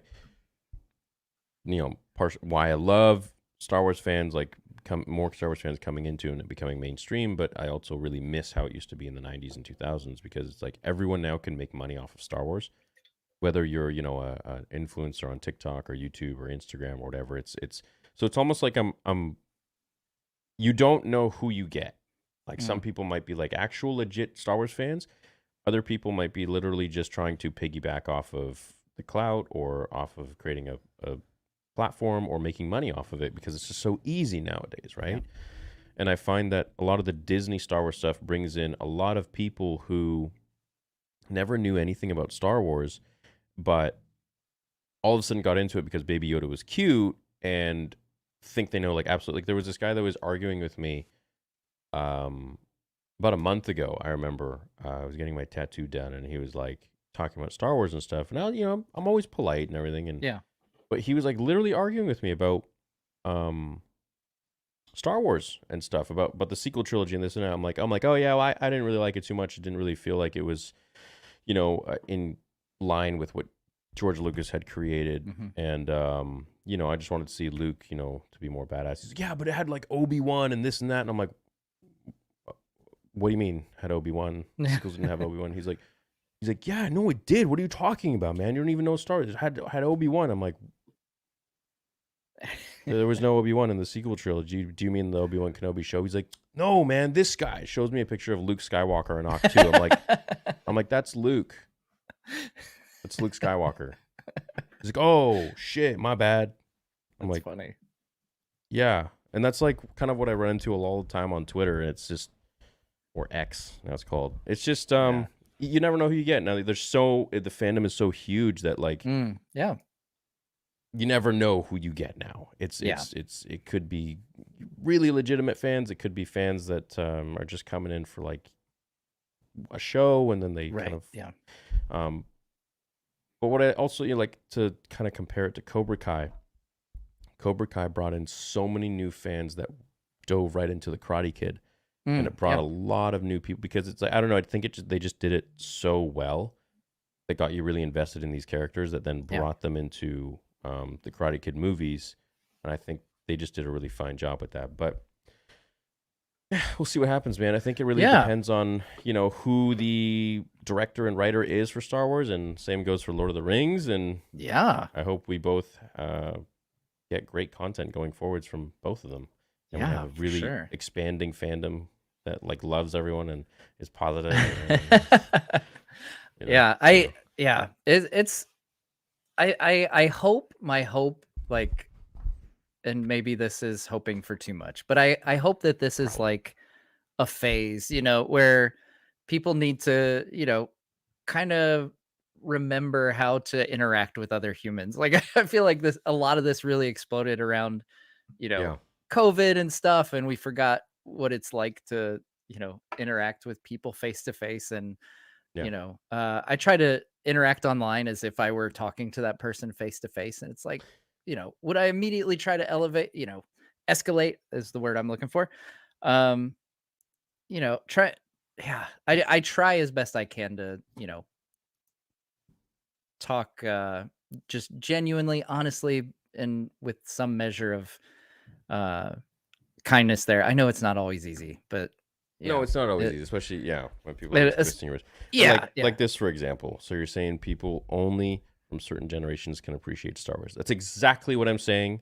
You totally didn't miss the mark. It's all that's exactly Oh my right, gosh. dude. If you're an original trilogy fan, that's it. Then you can appreciate Star Wars. Anything after that, I'm sorry, you're too late. You missed the buck. Blame your parents. For Sorry you were making born it too so late. late. Yeah, sorry, Gosh. man. Yeah. Sorry. It's unfortunate. No, so maybe that'll another be life. the clip that goes around on Twitter, right? So did we For make sure, a good yeah, Twitter clip? yeah. Yeah. Okay. There's a lot of those that go around. They like cut off my explanation Yeah. of, Right. and then they Yeah. just yeah. The preface, it's like the sound bite. Yeah. Yeah. It reminds me I of know. did you ever watch Arrested Development? No. Oh, okay. Well, there's this one The where show. like a guy, yeah, like a guy, um, there's like an old guy who goes missing, and like they say, you know, that he died or something, and somebody says like, I didn't kill him, you know, and he was on camera, and he's like, and don't edit this so that it looks like I said I killed so and so, and then they play that Yeah. clip on the news, and they're like, shocking confession. Yeah. I feel like that's what's Twitter basically is. Oh, for sure. It's like Analyze That. You ever seen that movie with Billy Crystal and Robert De Niro? Yeah, it's been a long time. Yeah. Yeah. So they did the same thing with him. The feds did the same thing. That's funny. Yeah. But anyways, man, I thank you for coming on for an hour and a half today. I had a lot of Absolutely, fun. man. Chat, if you guys want to go see the best Lord of the Rings videos, in my opinion, on YouTube, go to Nerd of the Rings, and I've linked them down below in the description. You can check out Matt's videos there. And he's also, did you have your Star Wars channel yet, or you Yeah, no, it's up. It's got gosh, I haven't even looked recently. I want to say like 15,000 subs or something like that. Dude, okay. Yeah, so it's got a little bit of a start. Yeah. And we kind of took what our, you know, what I'm known for with Lord of the Rings, which is mapping out travels and stuff, and so we made that part of what we do when we talk about the lore. So like we have a big 2-part series, for example, that's the complete travels of Luke Skywalker. And so there's like I said, it was really long because there's a lot of stuff on Luke, but we actually, you know, in between explaining lore bits and stories, we show like where he travels to within the galaxy to kind of give you that bearing, which I think is neat because I never, you know, knew where things were happening. It's like, okay, now we're going to Coruscant. It's like, okay, wherever that is. Tatooine. It's like, oh, Tatooine's really far away. Okay, got it. Oh, that's cool. What was the name of the channel again? I'm gonna bring it up right now. The Nerds Strike Back. Nerd Strike Back. Oh, neat. Chosen One and the Senator of Naboo. He's one of the greatest generals the rebellion had ever seen. That's your voice, right? That is my voice. That is your voice. Wait, your latest video was 5 months ago. Yeah, like I said, we've been on a respite. What the hell, man? But we've got one that will be coming out here in a couple weeks. Okay. It's gonna have some new artwork. Yeah, some Rebels era artwork that's brand new. So no, this is great. Yeah. The Life of Django. This is cool. I like these longer style videos, the complete travels of Luke Skywalker. Yeah. After suffering a great defeat at the hands of his newly revealed father, Luke would face many challenges both within and without. The next step on his road to becoming a Jedi would be to return to the place he had just left. Sometime after his departure from the fleet, Lando would return. Cool, dude. It's really bizarre listening to my own voice this much. I don't watch my own videos, so I don't watch my own videos at all. I used to watch my comic ones because I really enjoyed those and my fan fictions, but besides that, no, I just upload and I walk away at this point. Oh, so here's a question. I've been curious to ask you this. And maybe you've been asked this before and I just haven't seen you answer it. What are your favorite types of videos to do? Comics and fan fictions. The comics and fan fiction. Honestly, live streams. Yeah. I really love hanging out with the community, and I'm just afraid to do it much because I'm afraid to do it on this channel. So like I do it on my gaming channel and I do it on my like Theory Talks channel, but I don't know. I feel like I've like built a precedent here with like more high quality content, like comics and fan fictions and fan films and animations, and news stuff sometimes here and there, but like I really just enjoy kind of shooting the shit with my yeah. community and just like live streaming and reacting to random stuff and just having no schedule kind of thing. Yeah. No structure. that's cool. I really like that, but I don't know. I don't do I want to do it every day, but I'm just kind of like, I guess, nervous too. Yeah. Because like I just don't want to. I don't know. You don't want to overdo it. Yeah. I don't know. It's weird. Yeah, it's. I don't even know why I don't. Because then I just go do it on my other channels, and it's. Like, I don't know. Yeah. Maybe No, gotta I get know over it's that. a Yeah. weird balance. Yeah, I get because Yeah. I get asked that quite a bit, like what my favorite ones are and stuff.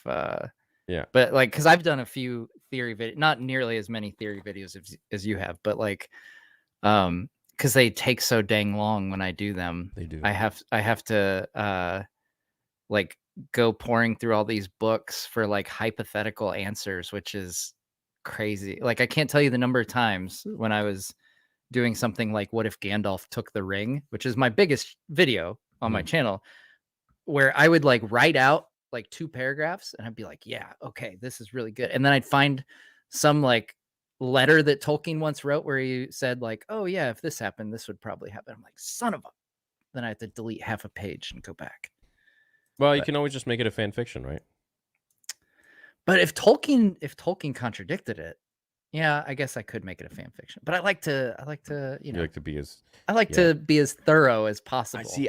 With fan fictions, I like to just like do whatever comes just, to like, mind.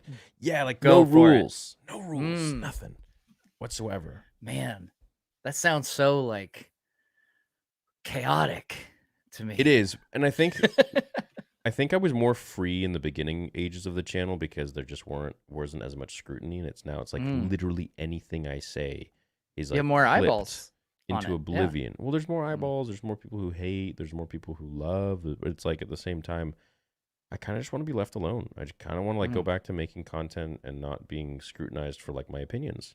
And it's almost in a way, I think maybe the reason why I've like held back so much over the years, because I've just kind of gotten not resentful, but Well, maybe just, you get like, burned out on it, apprehensive. man. Like I'm not like, no, it I'm not takes- burned well, out because I put everything into my Vader fan film that we're making, but it's like back then, like there wasn't anyone that would really like talk shit much.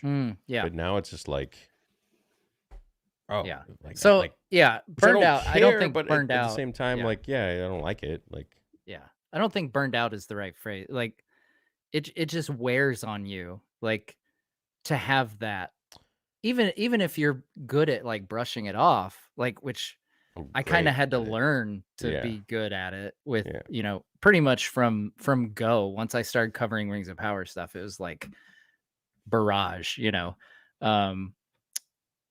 like it still wears on you though. Like so much so that like it's been a nice respite that nobody's really talking about Rings of Power anymore. It's like there's no news, so I'm like, okay, I can just go back to like making my lore videos and occasional Right. theory and stream a video game. Like tomorrow I'm gonna stream the brand new Lord of the Rings video game, and like Cool. that's gonna be nice and chill, and I'm really looking forward to it. Yeah, yeah. This is what I like about the downtimes of Star Wars. Is like, it's just kind of like the old. Kind of days get the back to channel. that a little bit. Yeah, Yeah. it's dope, dude. It's nice, and so like, It is.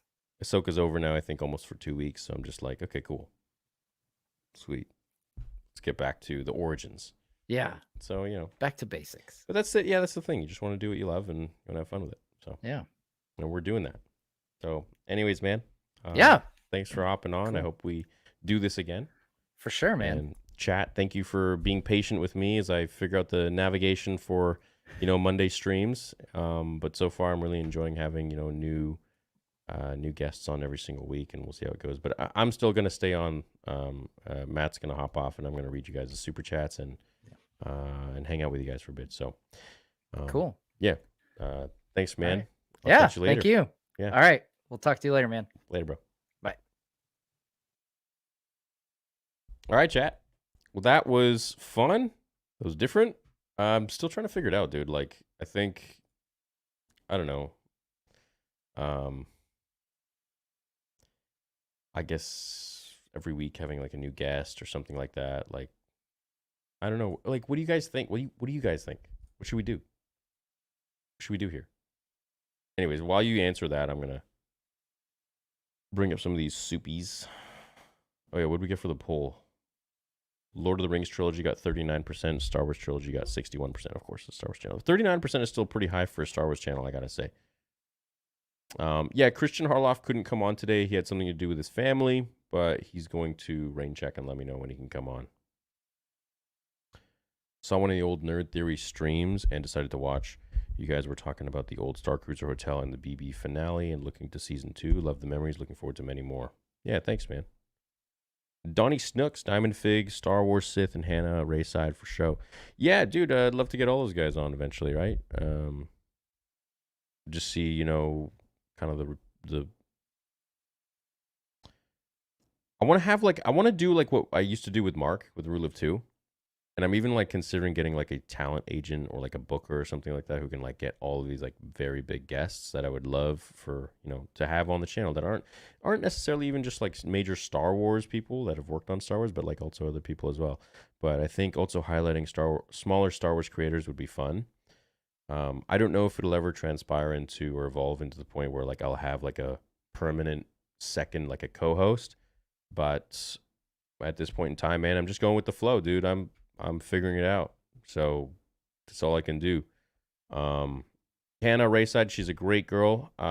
She was going to come on. I told her that there is a danger by working with me, and that is probably Disney will associate her with me. And if she has any sort of aspirations to work with Disney, then, you know, maybe stay away from me for a little bit. So I told her that, and I said, maybe it's just best, you know, you don't come on for a little bit until you kind of really fully figure out, you know, the path that you would like to take, or, you know, the doors you don't want closed. Because I know a lot of people want to work with Disney, and a lot of people want to work, you know, for Star Wars and with Lucasfilm and this and that. So that's one thing you guys got to keep in mind. A lot of people always want to work with me when it comes to this kind of stuff, but you got to realize, like, if you do that, you do kind of run the risk of potentially closing doors for yourself with Disney or Lucasfilm or whatever it might be. So for me, it's fine. I'm established. I made myself over the last 7 years off of how I conduct myself here, and I'm not going to change. So, but other people sometimes have different aspirations that they want to explore, and that's fine. Excited to be tuned into another episode, and it's good to see another new face. I think it's a great idea to have it. Yeah, definitely, man. I had fun. It was a good time. The goats, great way to spend my birthday. Hey, happy birthday, man. Thanks so much for all your work. Shout out to Nick, one of my editors. And he's also taken on the Fast Facts channel and Fantasy Theory channel. Let the Nerd Times roll. Happy Monday. What's up, Sam? Thank you, Star Chip. The best collab. 2 of my favorite YouTubers. I think Apple getting Star Wars would be great. Though I did like Ahsoka, I think it's pretty clear that Star Wars needs a fresh start. I think so too. And I think Apple could be maybe the right answer to this, but we'll see.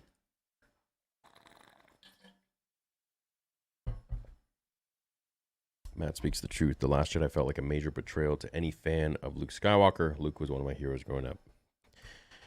Wasn't he for all of us, man? I know.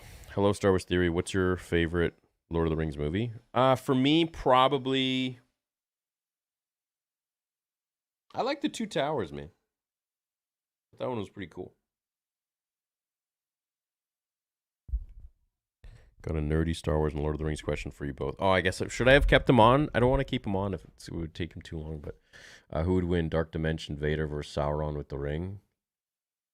What's a Dark Dimension Vader? I don't know, man. Dark Dimension Vader, I'm pretty sure he would destroy anybody. He just gets the Force and just crushes the ring, crushes the hand with the ring. 2 of the absolute best YouTubers in their field. Thanks, Matt. Hey, Theory. Met Iman, who played Ezra yesterday at Con. He said his favorite part of filming was doing his own wire work. Meeting him was incredible. Oh, that's awesome. Is that him in the photo? Oh, it is him in the photo. That's cool. Must have been fun. Oh, sweet. Yeah. The only animated series I'd want to see that takes place around the sequels is a Kylo series. Yeah, that'd be cool. Have it build his relationship with Luke and show his turn to the dark side. Yeah, but like, why are they not? Why wouldn't they just do that now instead of focusing on a Rey movie? What's up, Ark? Arcades. Yo, Rossi. Nerd of the Rings, my guy. Love your channel. Love your Blue Wizards content. I would compare the pre-release hate of Ahsoka to Rings of Power. People should at least be open-minded enough to watch any show before judgment. I think that's really important, is to definitely watch a show before it comes out. Well, to judge a show once it's come out, right? As the episodes roll out, you're like, what is this? Or you're like, okay, yeah, I can ride on with this. My friend's name was Riley Howell. Will you please look him up? He lost his life stopping a shooter on campus. Star Wars made him an honor canon Jedi. Oh, that's amazing, dude. May you rest in peace. Hey, Matt, is that a Mando helmet with Aragorn's crown in your background? Also love...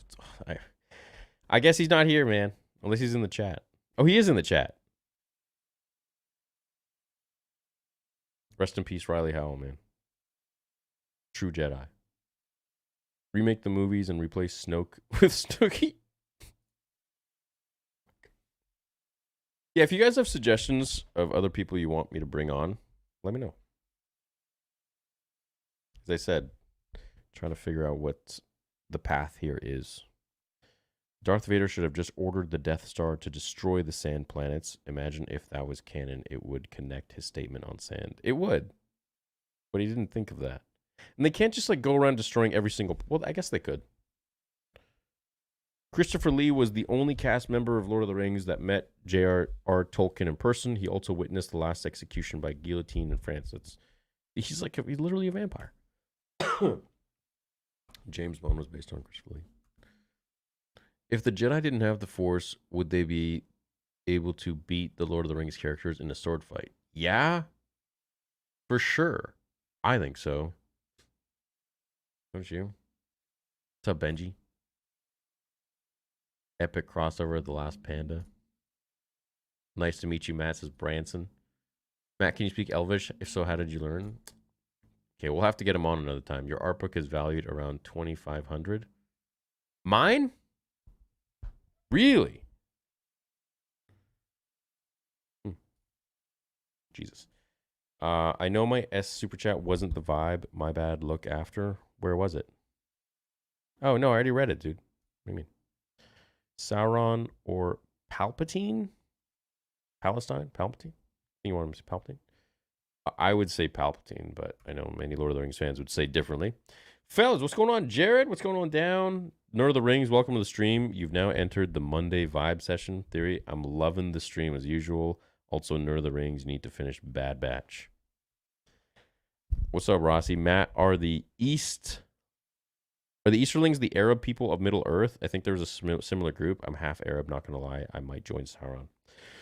The treachery. Not going to lie, though, Sauron was crazy.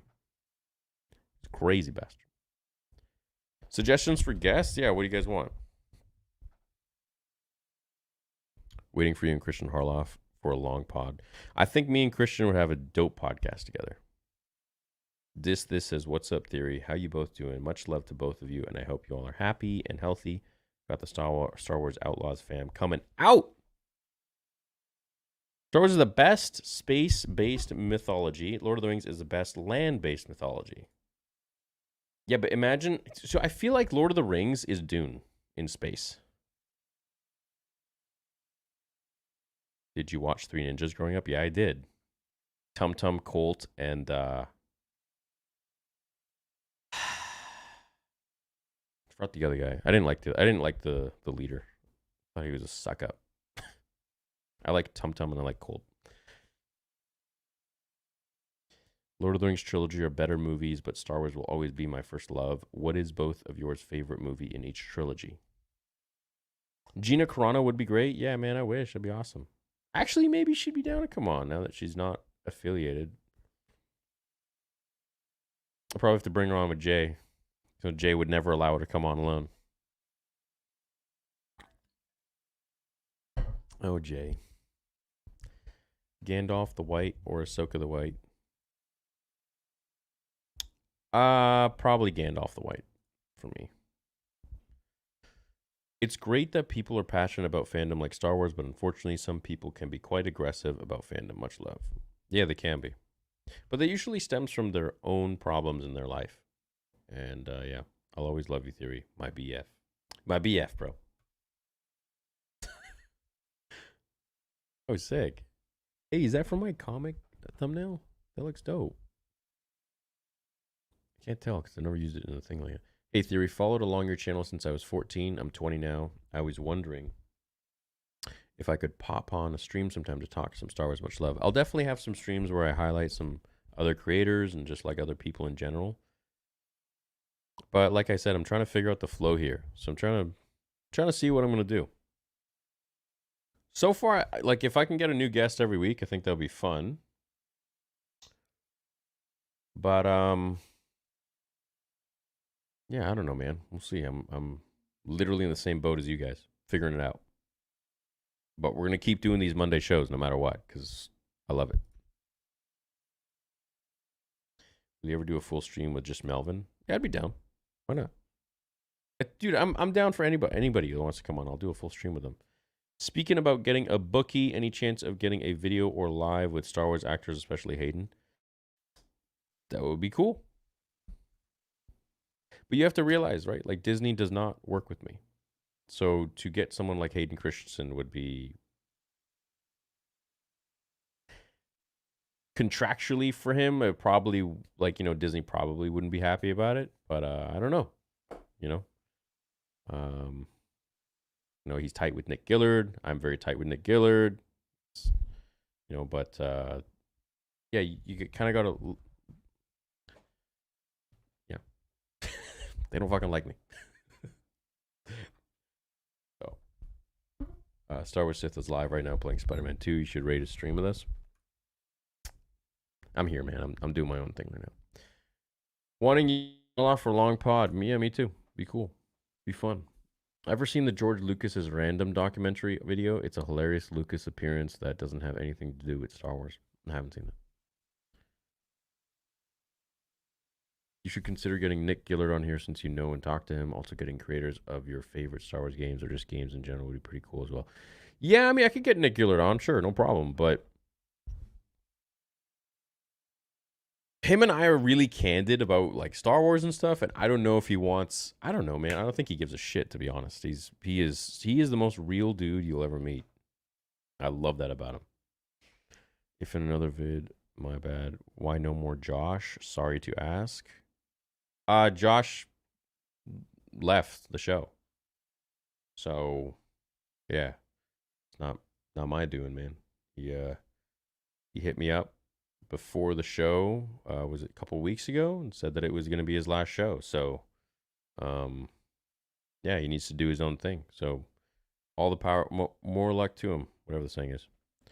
All the best. Hey, Star Wars Theory, saw this poll that put Prime Yoda versus Prime Vader. I said Yoda. What's your opinion? Well, Prime Vader is still quite limited, but probably Prime Yoda. Awesome, man. You should have Alan from Generation Tech. I forgot to say it's a Star Wars channel. I highly recommend the channel. Yeah, sure, I'll have him on. Man, anybody. Like, I'll put anybody on the channel. I'll put even people who I've had, like, beef with in the past. I don't care. Man, I do not care. I'll bring on anybody on the channel. I'm not afraid to talk with anybody, debate anybody, man. I think, you know, it'd be a great display of having a respectful discussion with anybody.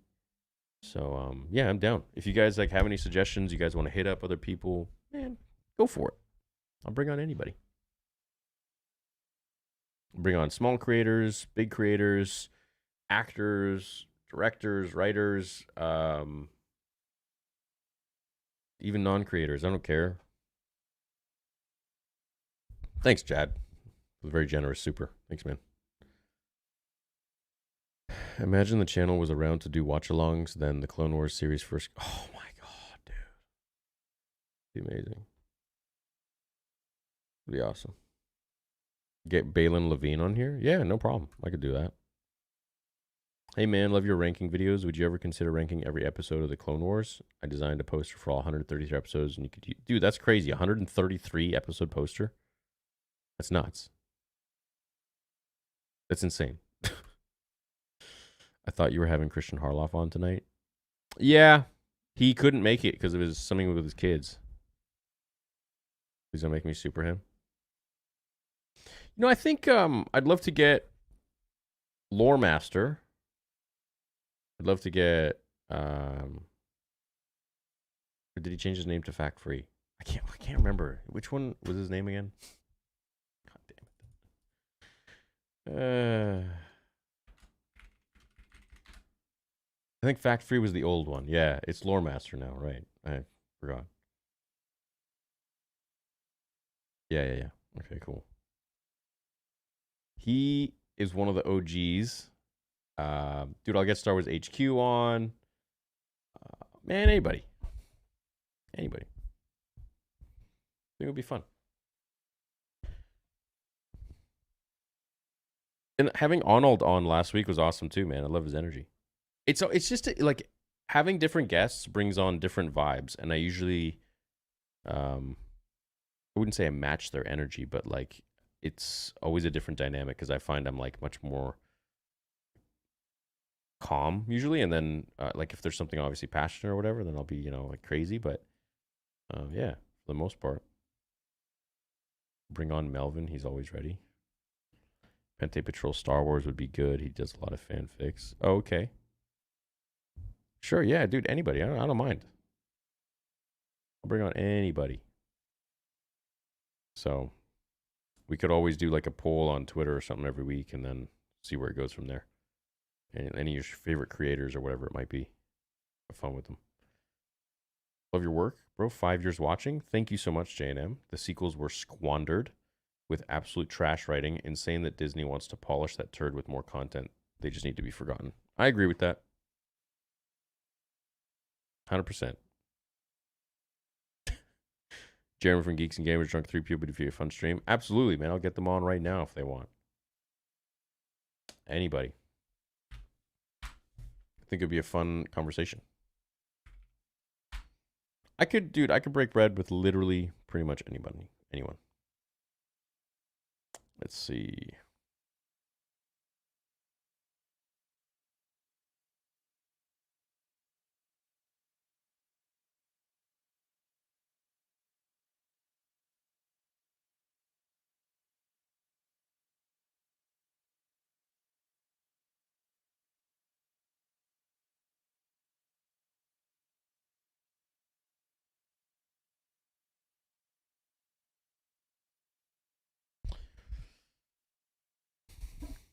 Dude, get Chapter Master Volrak.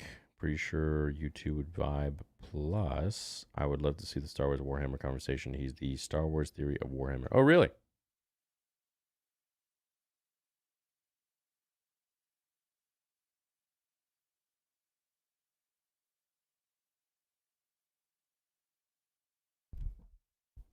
Sure you would. I'm sure you would. What's going on, Christome? I'm chilling, man. Just chilling with the chat. Oh. Dude, I'll even bring him on. I don't care.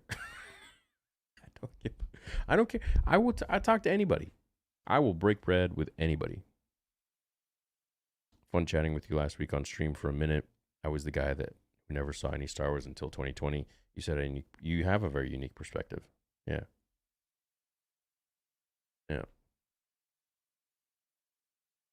Yeah, I don't fully understand it myself, but hey, man, everyone has the right to do what they want to do in life, right? So he needs to take that time to focus on his comic book and his family. So it is what it is.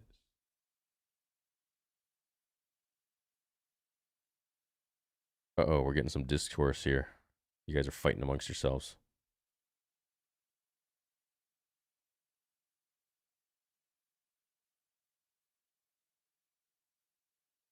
I could do that. I could convince Andrew Tate that Star Wars is good. 100%. Once he sees it, he'll be like, oh shit. It's actually kind of badass.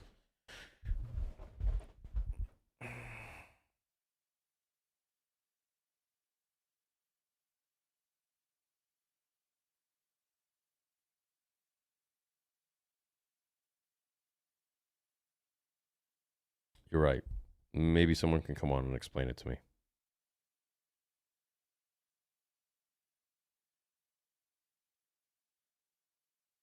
Well, no, I won't work with people that have made like weird, outlandish claims about Gina Carano and stuff like that. I don't want to do that.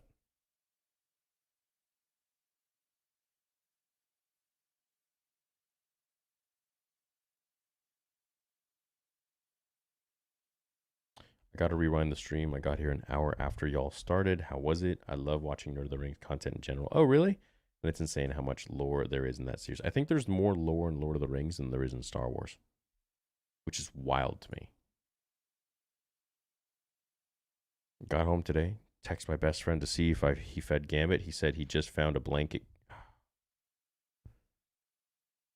Dude. That's like so frustrating, man. Honestly.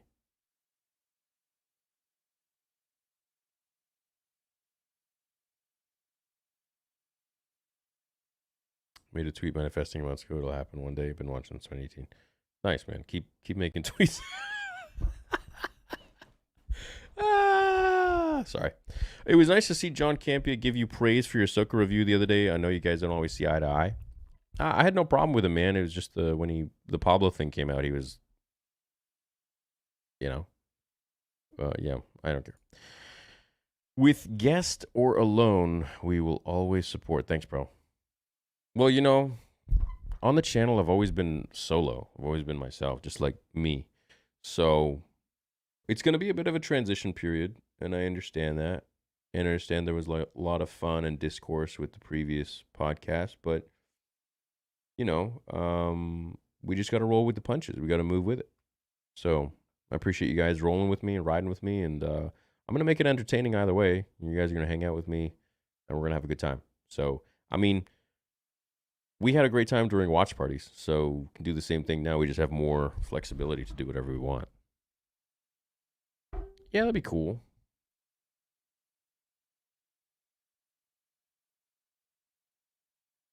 Oh, I could get Jamie Costa. Yeah, for sure. He's my boy.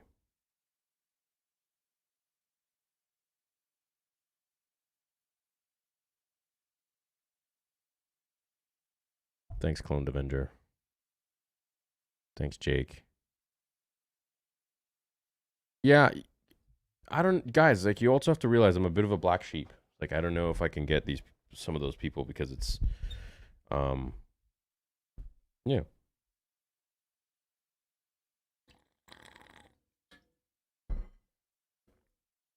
Oh, well, thanks, man. Thank you for resubscribing. Bring on waffles. Yeah, dude, I got no problem, man, bringing on almost anybody.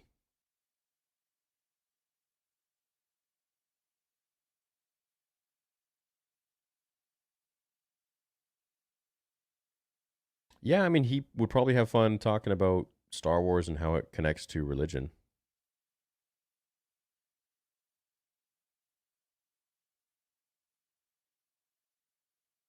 That's awesome. I'm happy for him.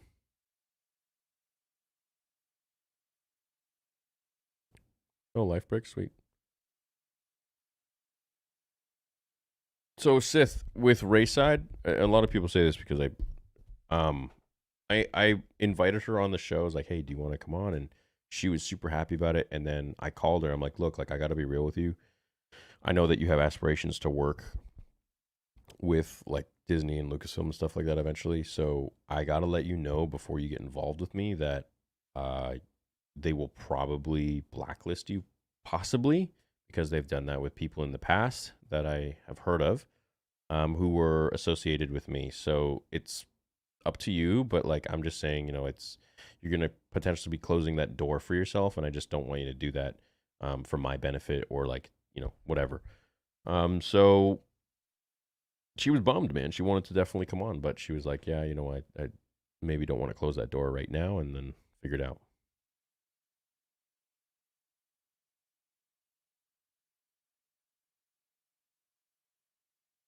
Yeah, I'd have them on for sure.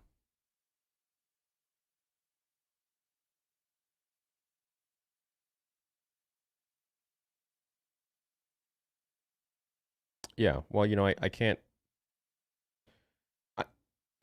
I am the biggest Star Wars creator. right? And with that, I think does come good and bad.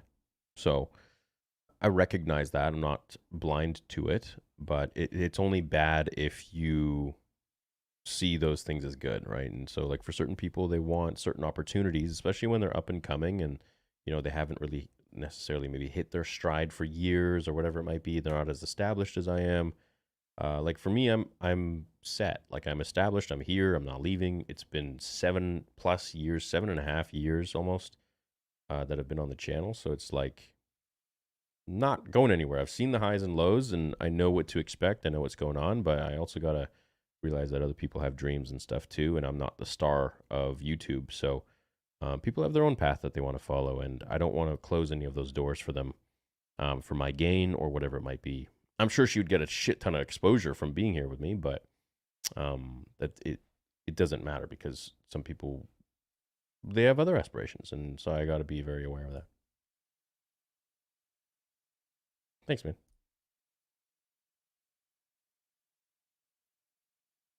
Thanks, bro. Hey, Theory, what Star Wars project are you most excited about? Tales of the Jedi Season 2. I don't know, man. I don't know. He said he has something with his kids going on. So, yeah, dude, I think he'll just hit me up with like a better time. That's all.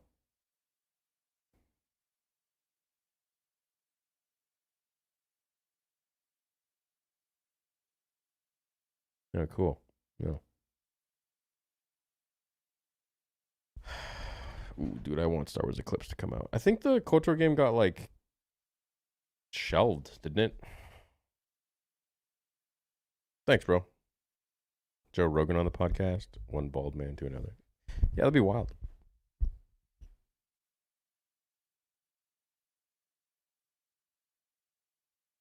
Yeah, man, he's got something to do with his family, bro.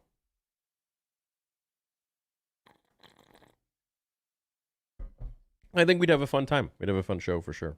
We'll chat.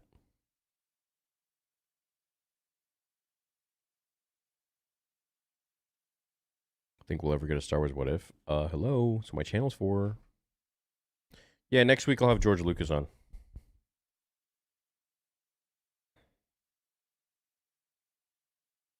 Yeah, we talk every day. Almost. Every other day.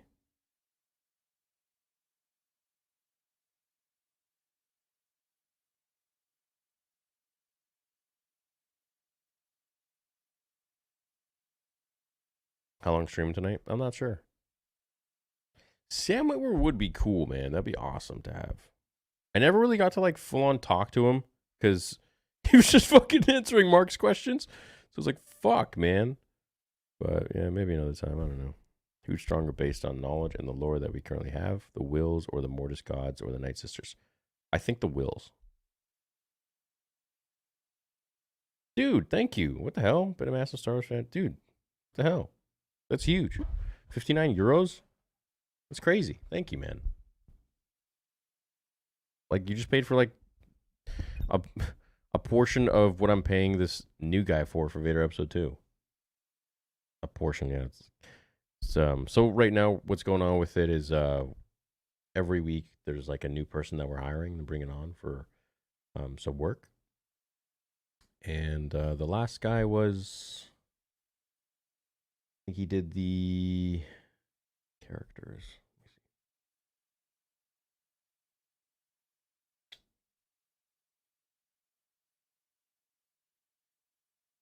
So there's let me show you guys this. So Vader Episode 2, like the fidelity should be on par with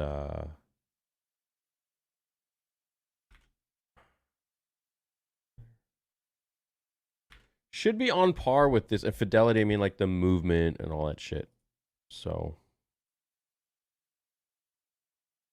like how real it looks in terms of how everything moves and flows. So yeah, should be obviously this, as Tim said, this is very forgiving because it's so not real. But with Vader Episode 2, it's going to look real, right? But that's what we're what we're really trying to strive for with this, is to really make something that's extremely realistic. Oh yeah, but that'd be awesome. That'd be awesome. Possible? Jesus.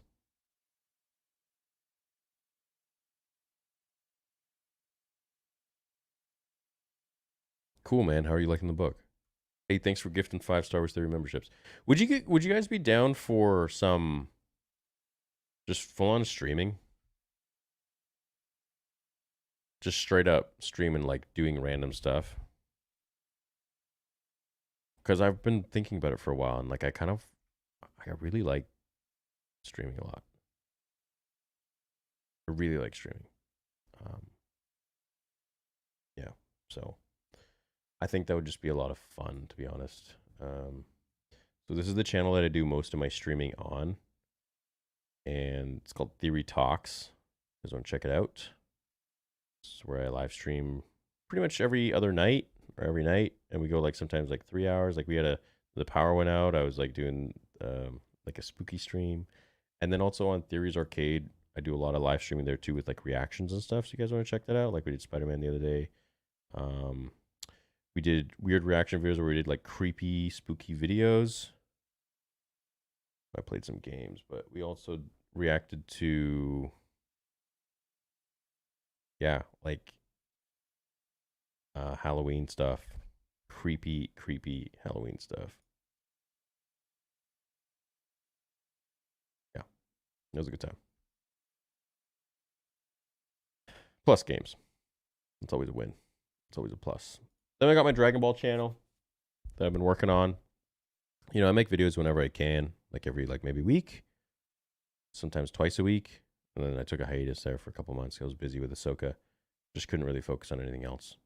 Cobra Kai Theory, which I'm coming back on, but yeah, they like demonetized the channel for literally nothing. Like, yeah. Anyways, there's Harry Potter Theory, which you guys can check out, of course. Star Wars Theory Clips, which was like clips of this channel and everything like that you guys can find. And a channel that I've had for a while, but like I'm working on again, is called Fast Facts. And it's actually a big interest of mine, for sure. So it's just like science and stuff like that. Like this one is definitely one that popped off. Scientifically proving Star Wars is more advanced than Star Trek. Yeah, just a lot of different things I'm working on right now. But my buddy who worked on Vader Episode 1 is making a lot of games. And what he's done is he's created the Pod Racer game in Unreal Engine 5. And it looks ridiculous. So I'm probably going to play that tonight. And then I'll record it. And then I'll upload it for you guys tomorrow. And you guys can see. And maybe we can stream that too. Please invite Shin. Oh, that'd be awesome. Thank you, man. Hi again. I sent a message on the email we talked on when I was auditioning for Vader 1. Attached is info on me and the channel. Sith Citadel. Much love. Awesome. Dude, thank you, man. Have you checked out The Great Purge Star Wars FF? No. The Great Purge Star Wars fanfic. Is that a channel or is that a name? By the way, thanks, Chad. Freaking huge donor. He biggest donor of the night. Chat. W Chad.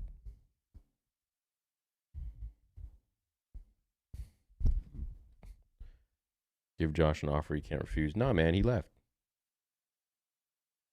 He left, bro. With like an hour notice. So I'm not doing that. Theory Talks is a blast. Come kick it with us. Yeah, definitely. That channel is goated, man.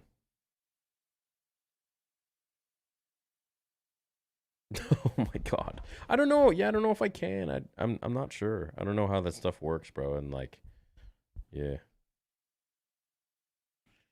Chad is a billionaire.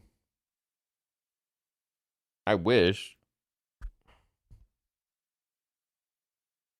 The Old Republic is my favorite time period in Star Wars. I wish they'd do more with it. I think the Skywalker time period is starting to get stale. Yeah, dude, they need to go back in time. Wait, why are you guys causing drama? No. I really want to move on, man. Like, you guys keep bringing it up. Like, let's just move on, dude. It's time to continue on with the channel. It's, you know. This is a learning curve. Definitely for both of us. You and me. Yeah, I'm so salty, bro. I'm so salty that I have to go back to my channel. No, not at all. No, people have other priorities that they have in their life, and they got to focus on other things, and that's cool. I have no problem with that. It's a fan film. Oh, sick. I've never seen Chad and Batman in the same room. It's because they're the same person. Could you imagine? I would.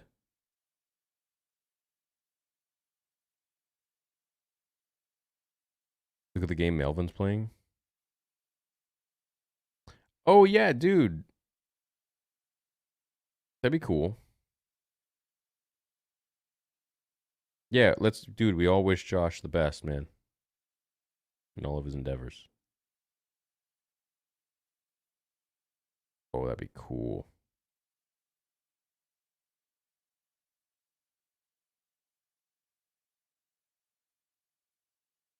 The hell is Melvin playing right now? Oh, he's playing Dark Forces 2. Fuck you.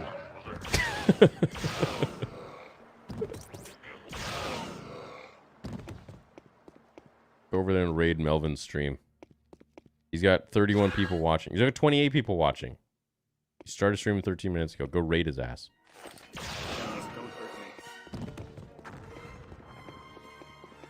The good old days, the good old games, man.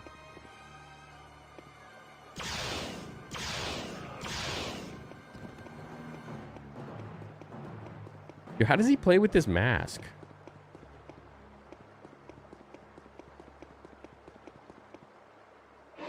I wouldn't be able to play with that, man. Probably because of the mask, dude. You can't see. Imagine not being able to see. You're in my fucking way. That's what happens when you get in my fucking way. I do that shit at the grocery store. Get the fuck out of my way. Fuck. Fuck, Melvin. Damn, dude. Yeah, man. You probably gotta get, like, lightheaded off that.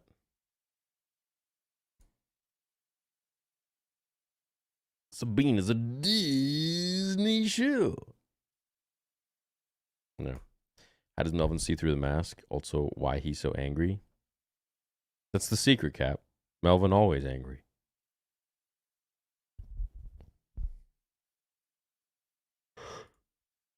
Should imagine. Oh, I laughed so hard. Oh, man.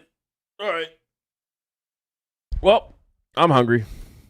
6 or 7 years as a fan. Wow. Watched throughout high school. Probably 50,000 views on your channel. Love your work. Thank you, man. 50,000 views. That's insane.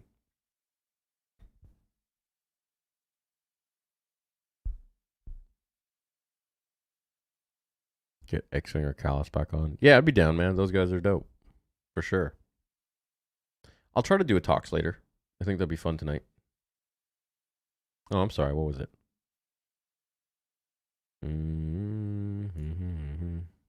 Oh, yeah, my lifting channel, Strength Theory. Where is it?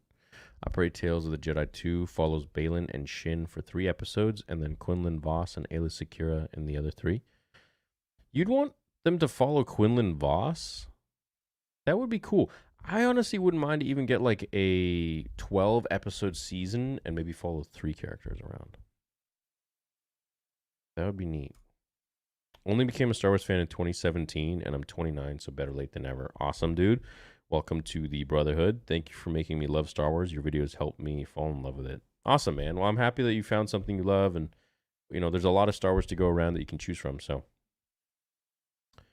Personally, the one thing Disney Star Wars is missing for me is the mystery and mysticism of the old EU. Yup.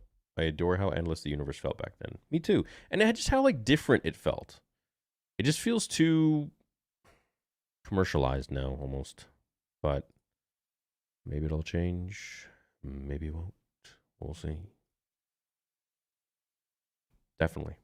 Eventually. Yeah. A Theory next Extreme would be up. Yeah, I'll have him on. For sure. For sure, man. Oh my god, Jedi Knight, the Snyder Cut. Oh my gosh, dude. I thought Ahsoka felt like old EU. Ahsoka did feel like old EU.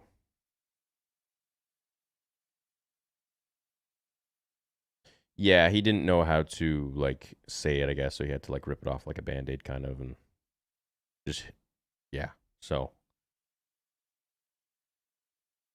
Is what it is, you know? I guess he was trying to say it for a while, but didn't know how, and yeah. That's why, like, I don't really, you know, I'm trying to figure it out. Trying to figure the show out. You know? I didn't have any, like, warning or anything, so I'm trying to figure out my direction going forward. So, like, I think what I really like is definitely to maybe have a new guest every week. I think that could make it fun, give a different take of, you know, new people every single week. But I would say, I don't know, maybe, or even do it myself. But I think that's the fun part of it, is having me with somebody else or a bunch of other people. So I have a bunch of different ideas of what I want to do. We shall see. We shall see what happens. It's, yeah, just kind of moving in through the ether at the moment, figuring it out.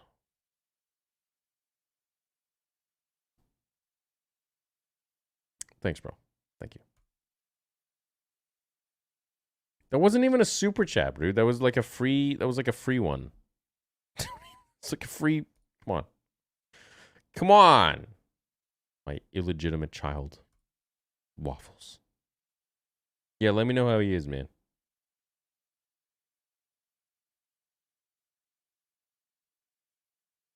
Bro's name is Wild. Wait, why? Who? Who?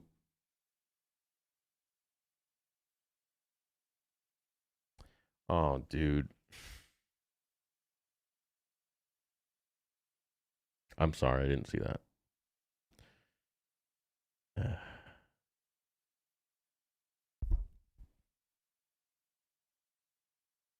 Fuck. Yeah, things are fine, guys. He just had to do his he had to do his own thing.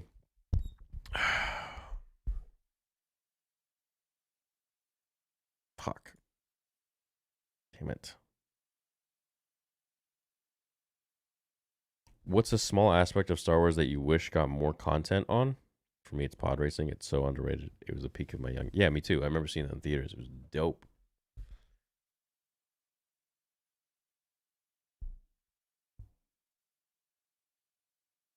"29 years. Nice. Thank you. About to shill another 9 months of free gifts to reach the year. Love you, Theory, right now was a vibe, and bless you. Thanks, Freddy. Appreciate that.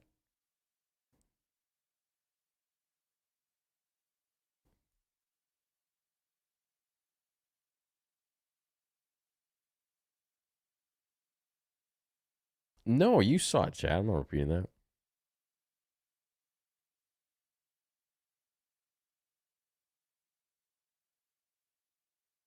Nice. I'm sure you have. We might, man. I don't know. I might go to the movies tonight. We'll see what happens. All right. I love you guys. Thanks for hanging out tonight. I hope you enjoyed tonight's guest. Next week, we'll have another guest, and I'll probably do a live stream tomorrow as well, and just hang out with you all. So make sure you go subscribe to Theory Talks. I may be live there later tonight, much later, and definitely every other day of the week here. So thanks for chilling. Thanks for riding with me while we figure it out. Love you all. See you later. Alligators.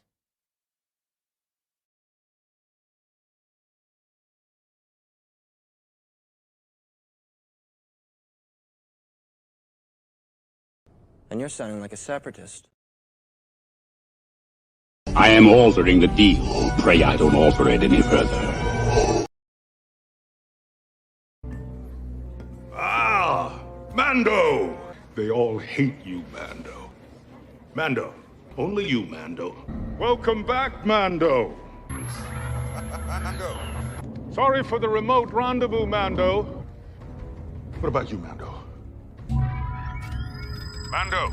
Things got really heated once Mando crashed the safe house. That was impressive, Mando. Very impressive.